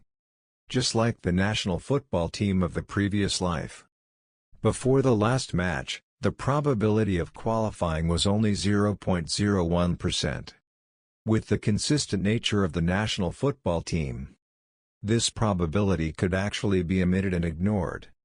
In the eyes of people who were not so expectant, the live broadcast projection was reopened. The final of the Zhongqing competition. It was finally here. The final was not as anticipated as the battle between John Denver and Maya Harris earlier, but there was an unprecedented high level of attention. Even the Lord of Zhongqing came here in the middle of a busy day to watch this match. City Lord. City Lord. City Lord. One by one, teachers and leaders were respectfully shouting. The City Lord of Zhongqing nodded slightly, then looked at the projection and asked, "Which two schools' geniuses entered the finals?" "City Lord." The leader of the nearest school immediately answered, "The two outstanding students from number 1 middle school and number 7 high school entered the finals." Number 1 middle school and number 7 middle school. The City Lord of Zhongqing said, "I know that from the number 1 middle school, it should be the girl Jing Yue. Who is from the number 7 middle school Maya Harris?" "No." The school leader explained, an excellent student named John Denver from number 7 middle school. John Denver. The city lord of Jiangqing thought for a while and said, "It seems that this name is familiar." John Denver, the student who broke our Jiangqing record when he awakened the planet. This school leader explained. So it's him. The city lord of Jiangqing came to a sudden realization, and then asked in confusion, "I remember that, didn't this John Denver awaken an ordinary civilization?" "It's ordinary human civilization, but..." The school leader continued to explain, "John Denver's awakened planet is probably very large in diameter, and many ordinary people were born. With the advantage in numbers, John Denver defeated the others, including Maya Harris, and entered the finals." "Oh." The city lord of Jiangqing nodded slightly. For all the geniuses in Jiangqing, as a city lord, he was only slightly concerned. He won't pay too much attention either. After all, a genius who hadn't grown up would always be just a genius. Not to mention Jiangqing city lord back then, he was also the strongest genius in his time. Every year, he had personally witnessed one genius after another. In all these years, he didn't know how many geniuses came and went. But to be able to get to his point, there were only a few. If not for the fact that the grand competition was held by the city lord's office, this final match wouldn't have raised much interest in him. This final, it is estimated that the girl Jing Yue will win it. Jiangqing city lord said. It should be no surprise. The school leader agreed, John Denver is not bad, but he is definitely not Zara Ehrman's opponent. The super-energy planet awakened by Zara Ehrman has created a civilization of immortal cultivators. Everyone on the planet is an immortal cultivator, it is not comparable to others. I also heard that Zara Ehrman built a very rare race in the civilization of immortal cultivation, and it is more powerful than the ordinary civilization of immortal cultivation. Previously, every match of Zara Ehrman was very easy, and it is said to have left the bottom card. The only suspense in this battle is to see if John Denver can force out Zara Ehrman's trump card. Seeing that there was an opening, teachers and leaders flocked together one by one. They had spoken in front of the Jiangqing city lord. Zara Ehrman is one of the most demonic among the many geniuses in the history of our Jiangqing. Jiangqing city lord said, it's normal for John Denver to lose in her hands. Let's watch the match. Soon, the competition officially started. Due to the presence of the city lord of Jiangqing plus there really wasn't much suspense in this game. The murmur of the crowd was almost non-existent. The toughest battle ever. In the battle room, John Denver observed the situation on the battlefield and couldn't help but sigh. This was a big competition. It was really hard for Qi. He was getting old. Now he was full of gray hair. No trace of black hair could be seen at all. The eyes were bloodshot due to less than 5 hours of sleep every day. But mentally, he still had a trace of unprecedented fighting spirit. Especially after reaching the final. In the Qi's body, the fighting spirit seemed to be on fire. For the final, Qi made all the preparations and arrangements he could think of. Qi and the Transcendental Research Team studied video footage of the matches of Zara Ehrman over and over again. The mobilized Great Desolate Army reached 30,000 people. Also known as all of the Great Desolate Army. This time they all made an appearance. Qi also wanted to draw more people up, but there was nothing to be done. The battlefield was so big, no one expected that earlier that in the planet that had just awakened a month ago had actually tens of thousands of people. But seeing so many people, none of them thought that John Denver's side had more chances to win either. It was well known that Zara Ehrman in the previous matches didn't exactly shown her full strength. The road could be said to be crushed over. Even against Lin Qiangfei and Dian Brime.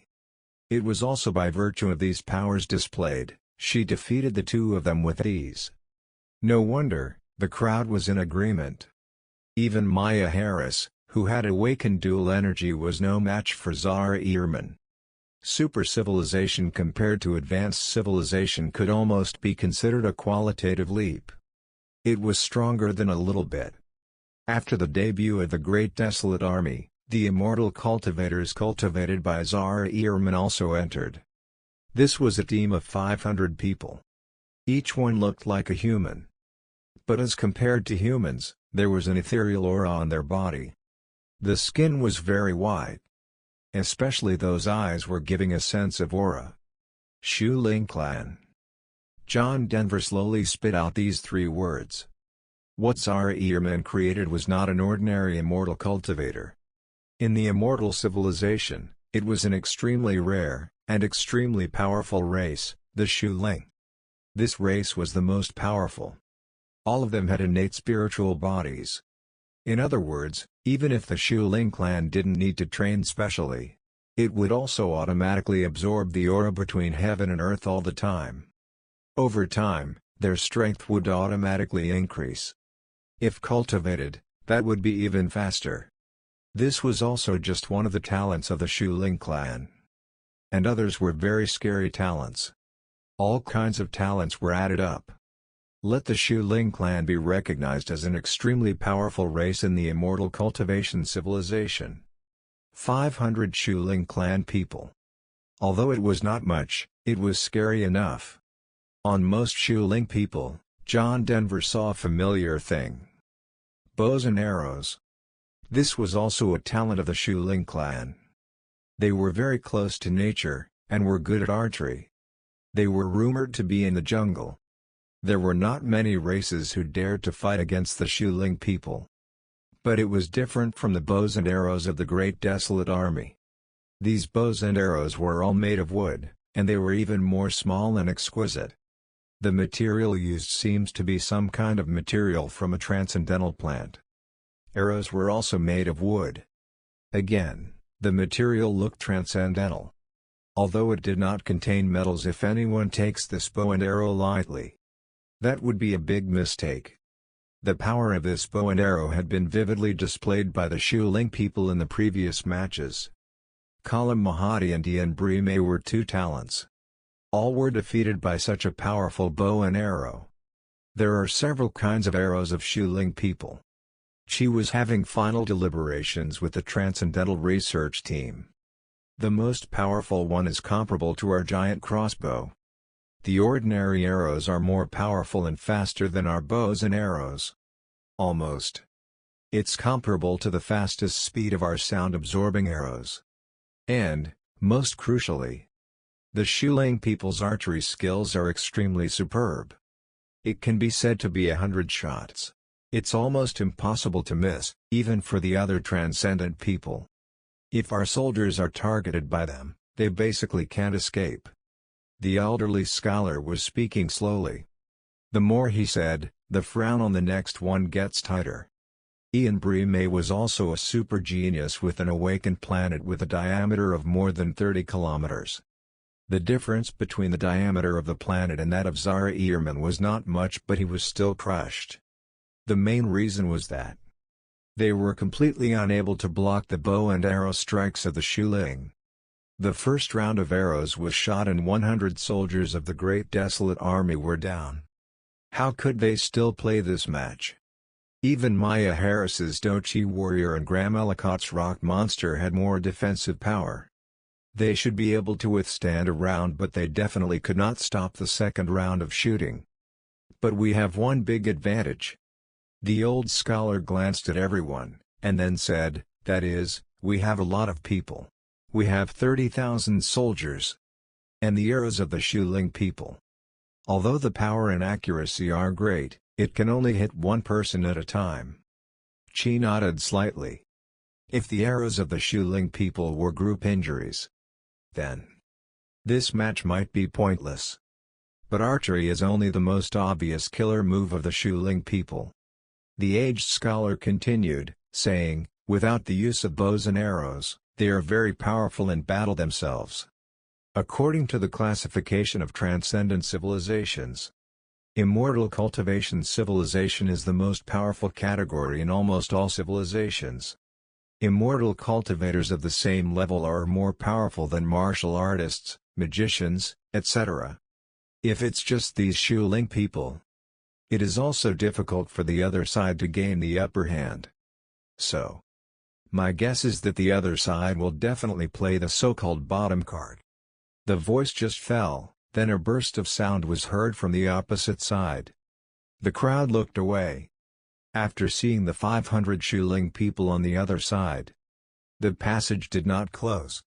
Instead, 2 more behemoths came out of it. Seeing these 2 behemoths appear, not only the great desolate army but everyone in the viewing room couldn't help but murmur in amazement. Oh my! Xia Kingdom's bottom card is actually this. The Shuling clan is already over the line. She actually came to this. Do you want people to live? The tree man. The spirit tree man. How could Xia Kingdom raise such a thing? One by one, they were amazed. On a first-level planet, being able to cultivate a spirit tree person is indeed a monster-like talent. A teacher couldn't help but praise. Even if it is an immortal civilization and a first-level planet, the probability of a spirit tree person appearing is extremely low. Another teacher continued, the fact that Xia Kingdom was actually able to cultivate it means that her talent is still above our guesses. It's enough to rival those top geniuses in the province. The teacher was very sure. I've seen a lot of super geniuses. Jiangcheng City Lord opened his mouth and said, this Xia Kingdom is indeed one of the most outstanding ones, and the future is unlimited. I still need to thank John Denver. If it wasn't for him, I'm afraid we wouldn't have been able to see how powerful Xia Kingdom is. A teacher said with a smile. I have to thank John Denver, according to the gossip I heard. Another young teacher lowered his voice and said, this time, Xia Kingdom had not planned to come to the big competition. But because at the awakening, she broke the record first and was subsequently overtaken by John Denver, so Xia Kingdom only participated in this grand competition to redeem her glory. There's even such a thing. Come on, tell us the details. One by one, teachers still couldn't help but gossip. Inside the arena, 2 behemoths walked in. These were 2 huge trees that were 20 meters tall and as much as 5 meters wide. It was just that.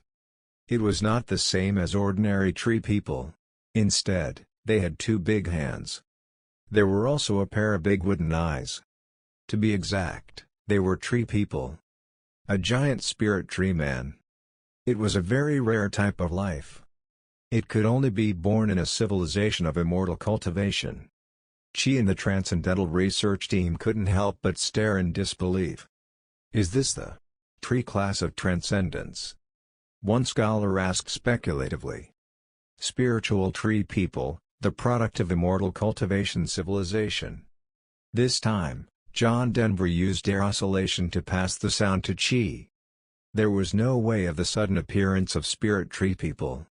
Qi and the research team didn't understand it at all. There was also no way to find out. This tree man was rare, but the information could also be found online. John Denver then used voice transmission to pass this information to Qi. This is the spirit tree people, an intelligent creature of the immortal cultivation civilization. Qi opened his mouth and said. The people who were talking next to him stopped at once. Each of them was used to it. Qi's knowledge of this was as open as it was popular. The more shocking video projections before were all accepted. Not to mention this. At this moment, the people of the Transcendental Research Team were even more convinced. Behind Qi, there really was a deity out there. I will write down their relevant information, and you will study it immediately. Qi said as he picked up his pen. He wrote directly and quickly. He copied everything he'd just heard. Soon, the members of the research team had seen the true face of the tree man. It's not a tree spirit, its own race is a tree person, with feet and legs. Powerful and gentle by nature, a natural good friend and companion of the Shuling people.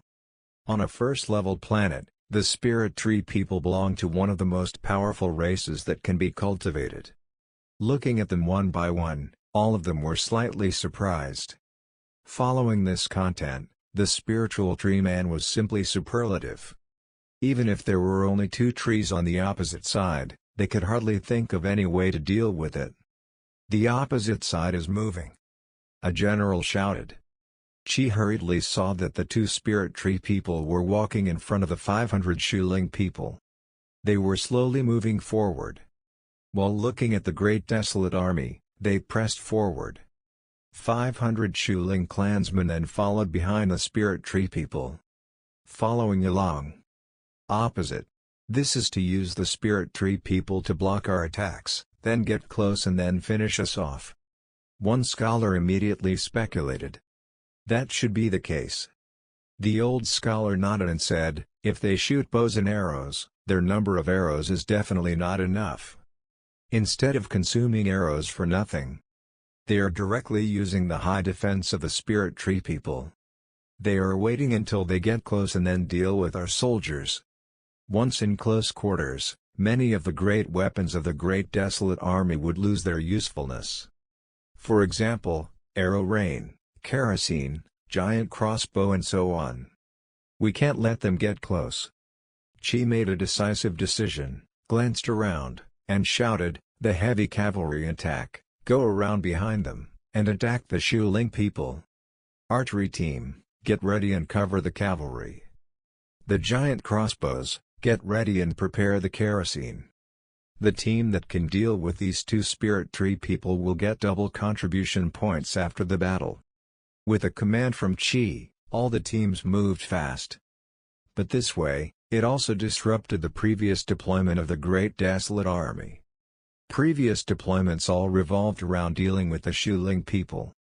No one expected that Zara Ehrman actually had a superlative like the Spirit Tree Man. Now, only a temporary change of strategy was possible. In short, absolutely no Shuling people should be allowed to close in. Once they were in close combat, even if it was a 30,000-strong Great Desolate Army, there was also little chance of winning. Besides, on this small battlefield, even 30,000 people couldn't strike at the same time. They were not playing the biggest role. Swish. Swish. Swish. The archery team took the lead. The arrows rushed towards the spirit tree man in a black way. There were spirit tree people up to 20 meters tall blocking the front. The Shuling people in the back couldn't shoot at all. All of the arrows were blocked by the spirit tree people.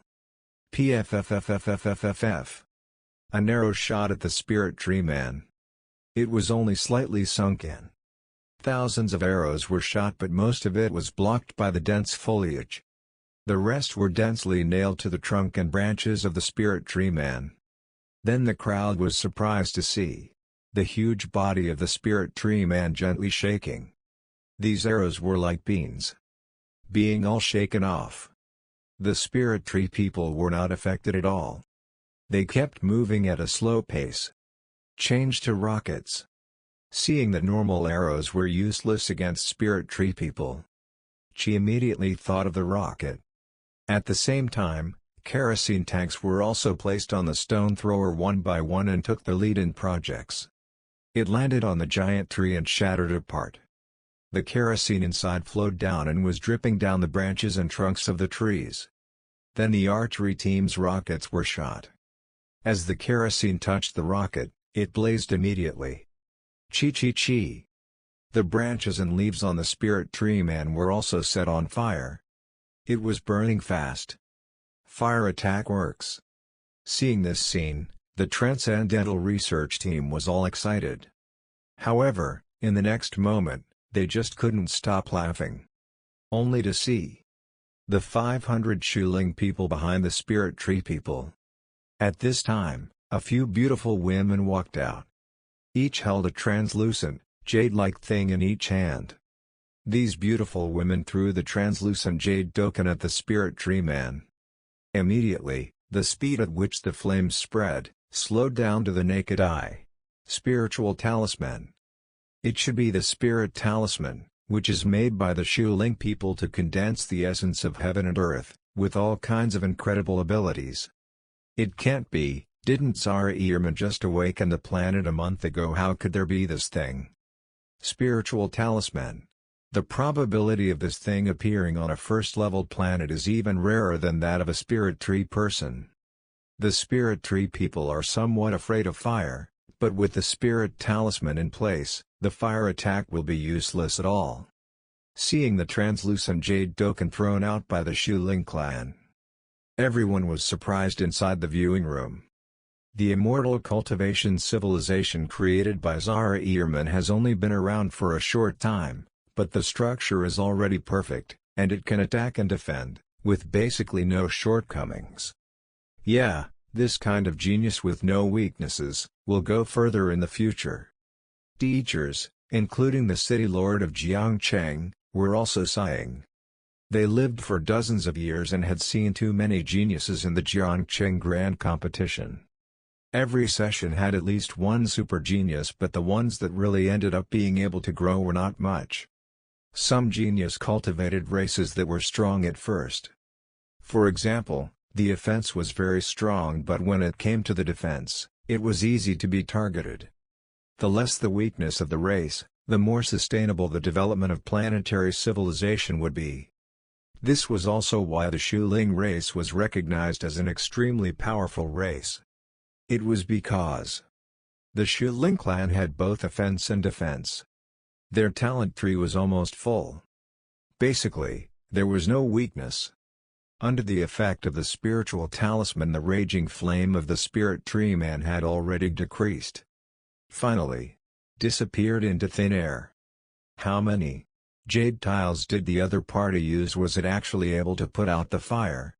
On the side of the Great Desolate Army, the people in the Transcendental Research Team found it unbelievable. This should be a means of immortal cultivation civilization. The elderly scholar's face was less dense, saying, "There's no need to be so afraid when you figure out how it works." That's right. Even if it's an immortal cultivation civilization, all sorts of methods have their basis. As the other scholars heard that, their spirit was lifted again one by one. Continue to act according to the original plan. She was sitting on a high horse, the body was straight, and the face was calm. I figured it out. After a short time, a scholar observing with binoculars exclaimed, "The jade sign on the opposite side is using the principle of absorbing air and thus extinguishing the fire. Not by other means. Can that kind of jade token absorb air?" She slightly pondered and then said, "The fire must continue. The number of such jade items should not be more, and we have to create opportunities for the cavalry assault." There were 3,000 people in the heavy cavalry. It was already on the move. The archery team did not stop. This time, there were also many arrows with the blood of the Crimson Lions amidst the rain of arrows. As a result of the match with Maya Harris, Crimson Lion's blood and vibranium were consumed very much. So, the remaining amount could not be supported for too long. It could only be used with ordinary arrows. Chi, chi, chi. The arrows with the blood of the Crimson Lions shot at the spirit tree man, emitting a sound of corrosion. It was just that. It also dissolved just a bit of the surface. Some of the arrows were directly set aside by the great hand of the spirit tree man. For the spirit tree people with amazing defense and strong recovery power, this little injury was not even a big deal. There was no effect at all and they continued to steadily move toward the Great Desolate Army. At the same time, 3,000 heavy cavalry came around behind the spirit tree man. They were fiercely rushing forward to the 500 Shuling people. Fortunately, these two spirit tree people should still be young, and not fast enough, otherwise, it would be difficult. The elderly scholar breathed a sigh of relief. The spiritual tree people were tough, but like the rock monster before, it also had the disadvantage of being slow to move. Turning around was especially not easy. The heavy cavalry came directly around behind them. Let the spirit tree people have no way at all. Boom! A wooden arrow shot over. One of the 500 Shuling clansmen drew a bow and shot an arrow. An arrow was shot at the heavy cavalry. A boom sound came. There was no suspense, the first cavalry could not even dodge. It was also hard to resist with the sword in hand. It was shot directly into two halves. Seeing this scene, the companions in the back had no point of fear, but the eyes flashed a trace of more intense war intent. So what if they were immortals? Today, they wanted to take advantage of their immortal cultivators. The rumbling of the horses' hooves. 3,000 people of the heavy cavalry charged fiercely like a torrent. Swish swish swish.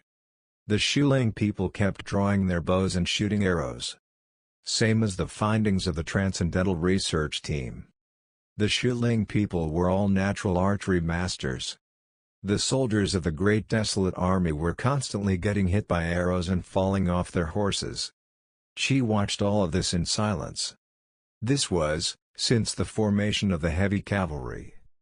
For the first time, there were so many casualties. But an army couldn't grow without bloodshed. That was the price one must pay for a strong military. The battle continued and the heavy cavalry charged without fear. It was getting closer and closer to the opposite side. The heavy cavalry was 3,000 people. The Shuling people didn't have so many arrows.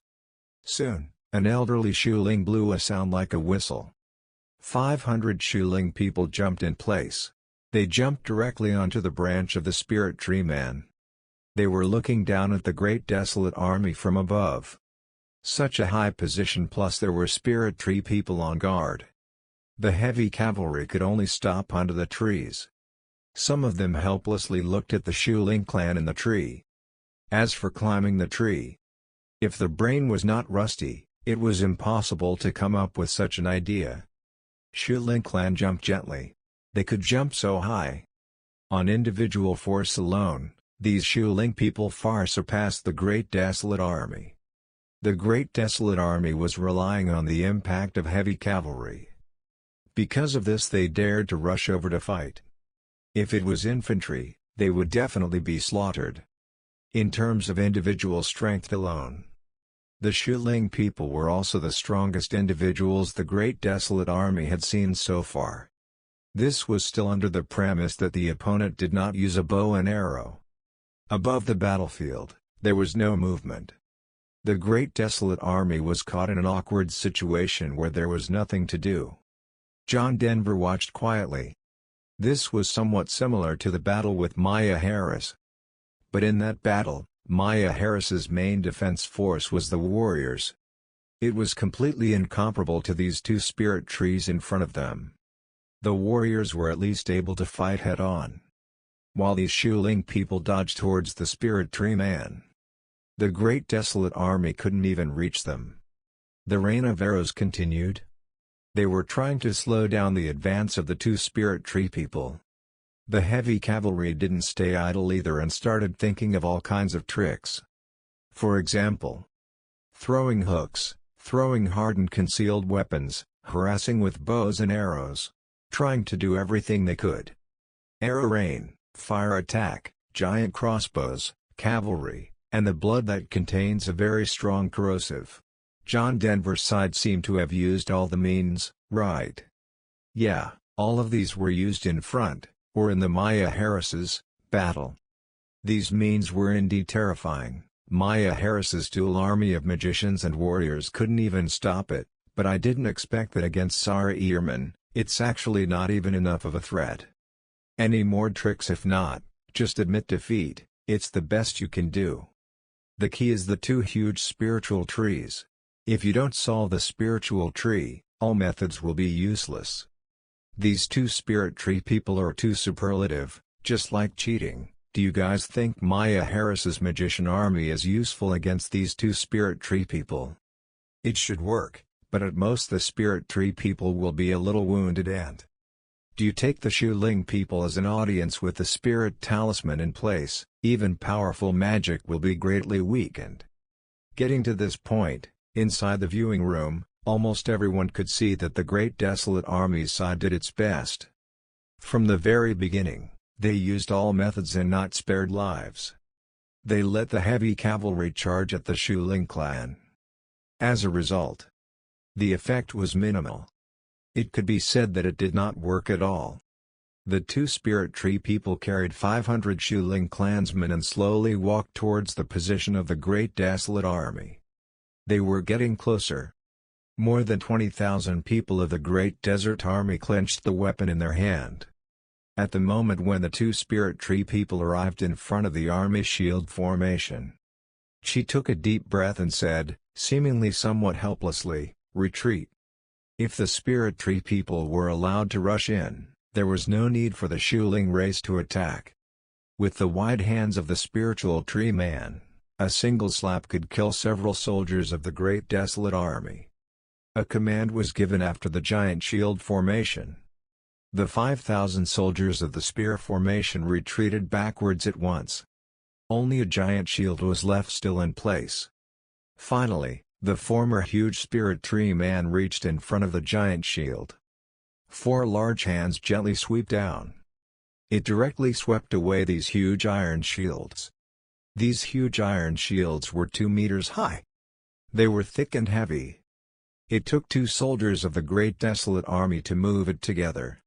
In addition, it was still rooted in the earth. But in the hands of these 2 spirit tree people it was as if it was made of paper. That terrifying power was intimidating. Fuck. What is there to fight for? It's too much. Relying on these 2 spiritual tree men. No, just 1 tree is enough. Who can beat this competition? Inside the viewing room, a fanboy who supported John Denver muttered in both surprise and helplessness. No one should be able to beat it. I guess there is a little hope for Maya Harris's magician's army. It's impossible for Maya Harris's magic army. Don't you know, apart from the spirit tree people's strong defense, they also have abnormal recovery power. With a bit of damage, they are able to recover quickly. When all giant shields were cleared, they were shaking their heads one by one. Just as the 2 spirit tree men were preparing to step forward. On the trunk of the tree, an older Shuling clan member suddenly spoke up and said, "Stop." Hearing this, the 2 spirit tree people were a little confused but still slowed to a halt. Elderly Shuling clan member was standing in the branches and was looking down from above. The other Shuling clansmen next to them were also watching carefully. As an immortal cultivation race, Shuling people weather vision, smell or touch, etc. were much stronger than ordinary people. If it developed later, there would also be something as powerful as spiritual awareness. After watching for a while, the older Shuling clansman suddenly removed a bow and arrow that he was carrying behind him. He drew the bow and shot the arrow. The arrow was like a meteor. The direction of the strike was not the Great Desolate Army. If you like our video, please consider subscribe to our channel and like the video. This will motivate us to create more videos. Please give your feedback in the comments. I'll try to reach out and answer every comment.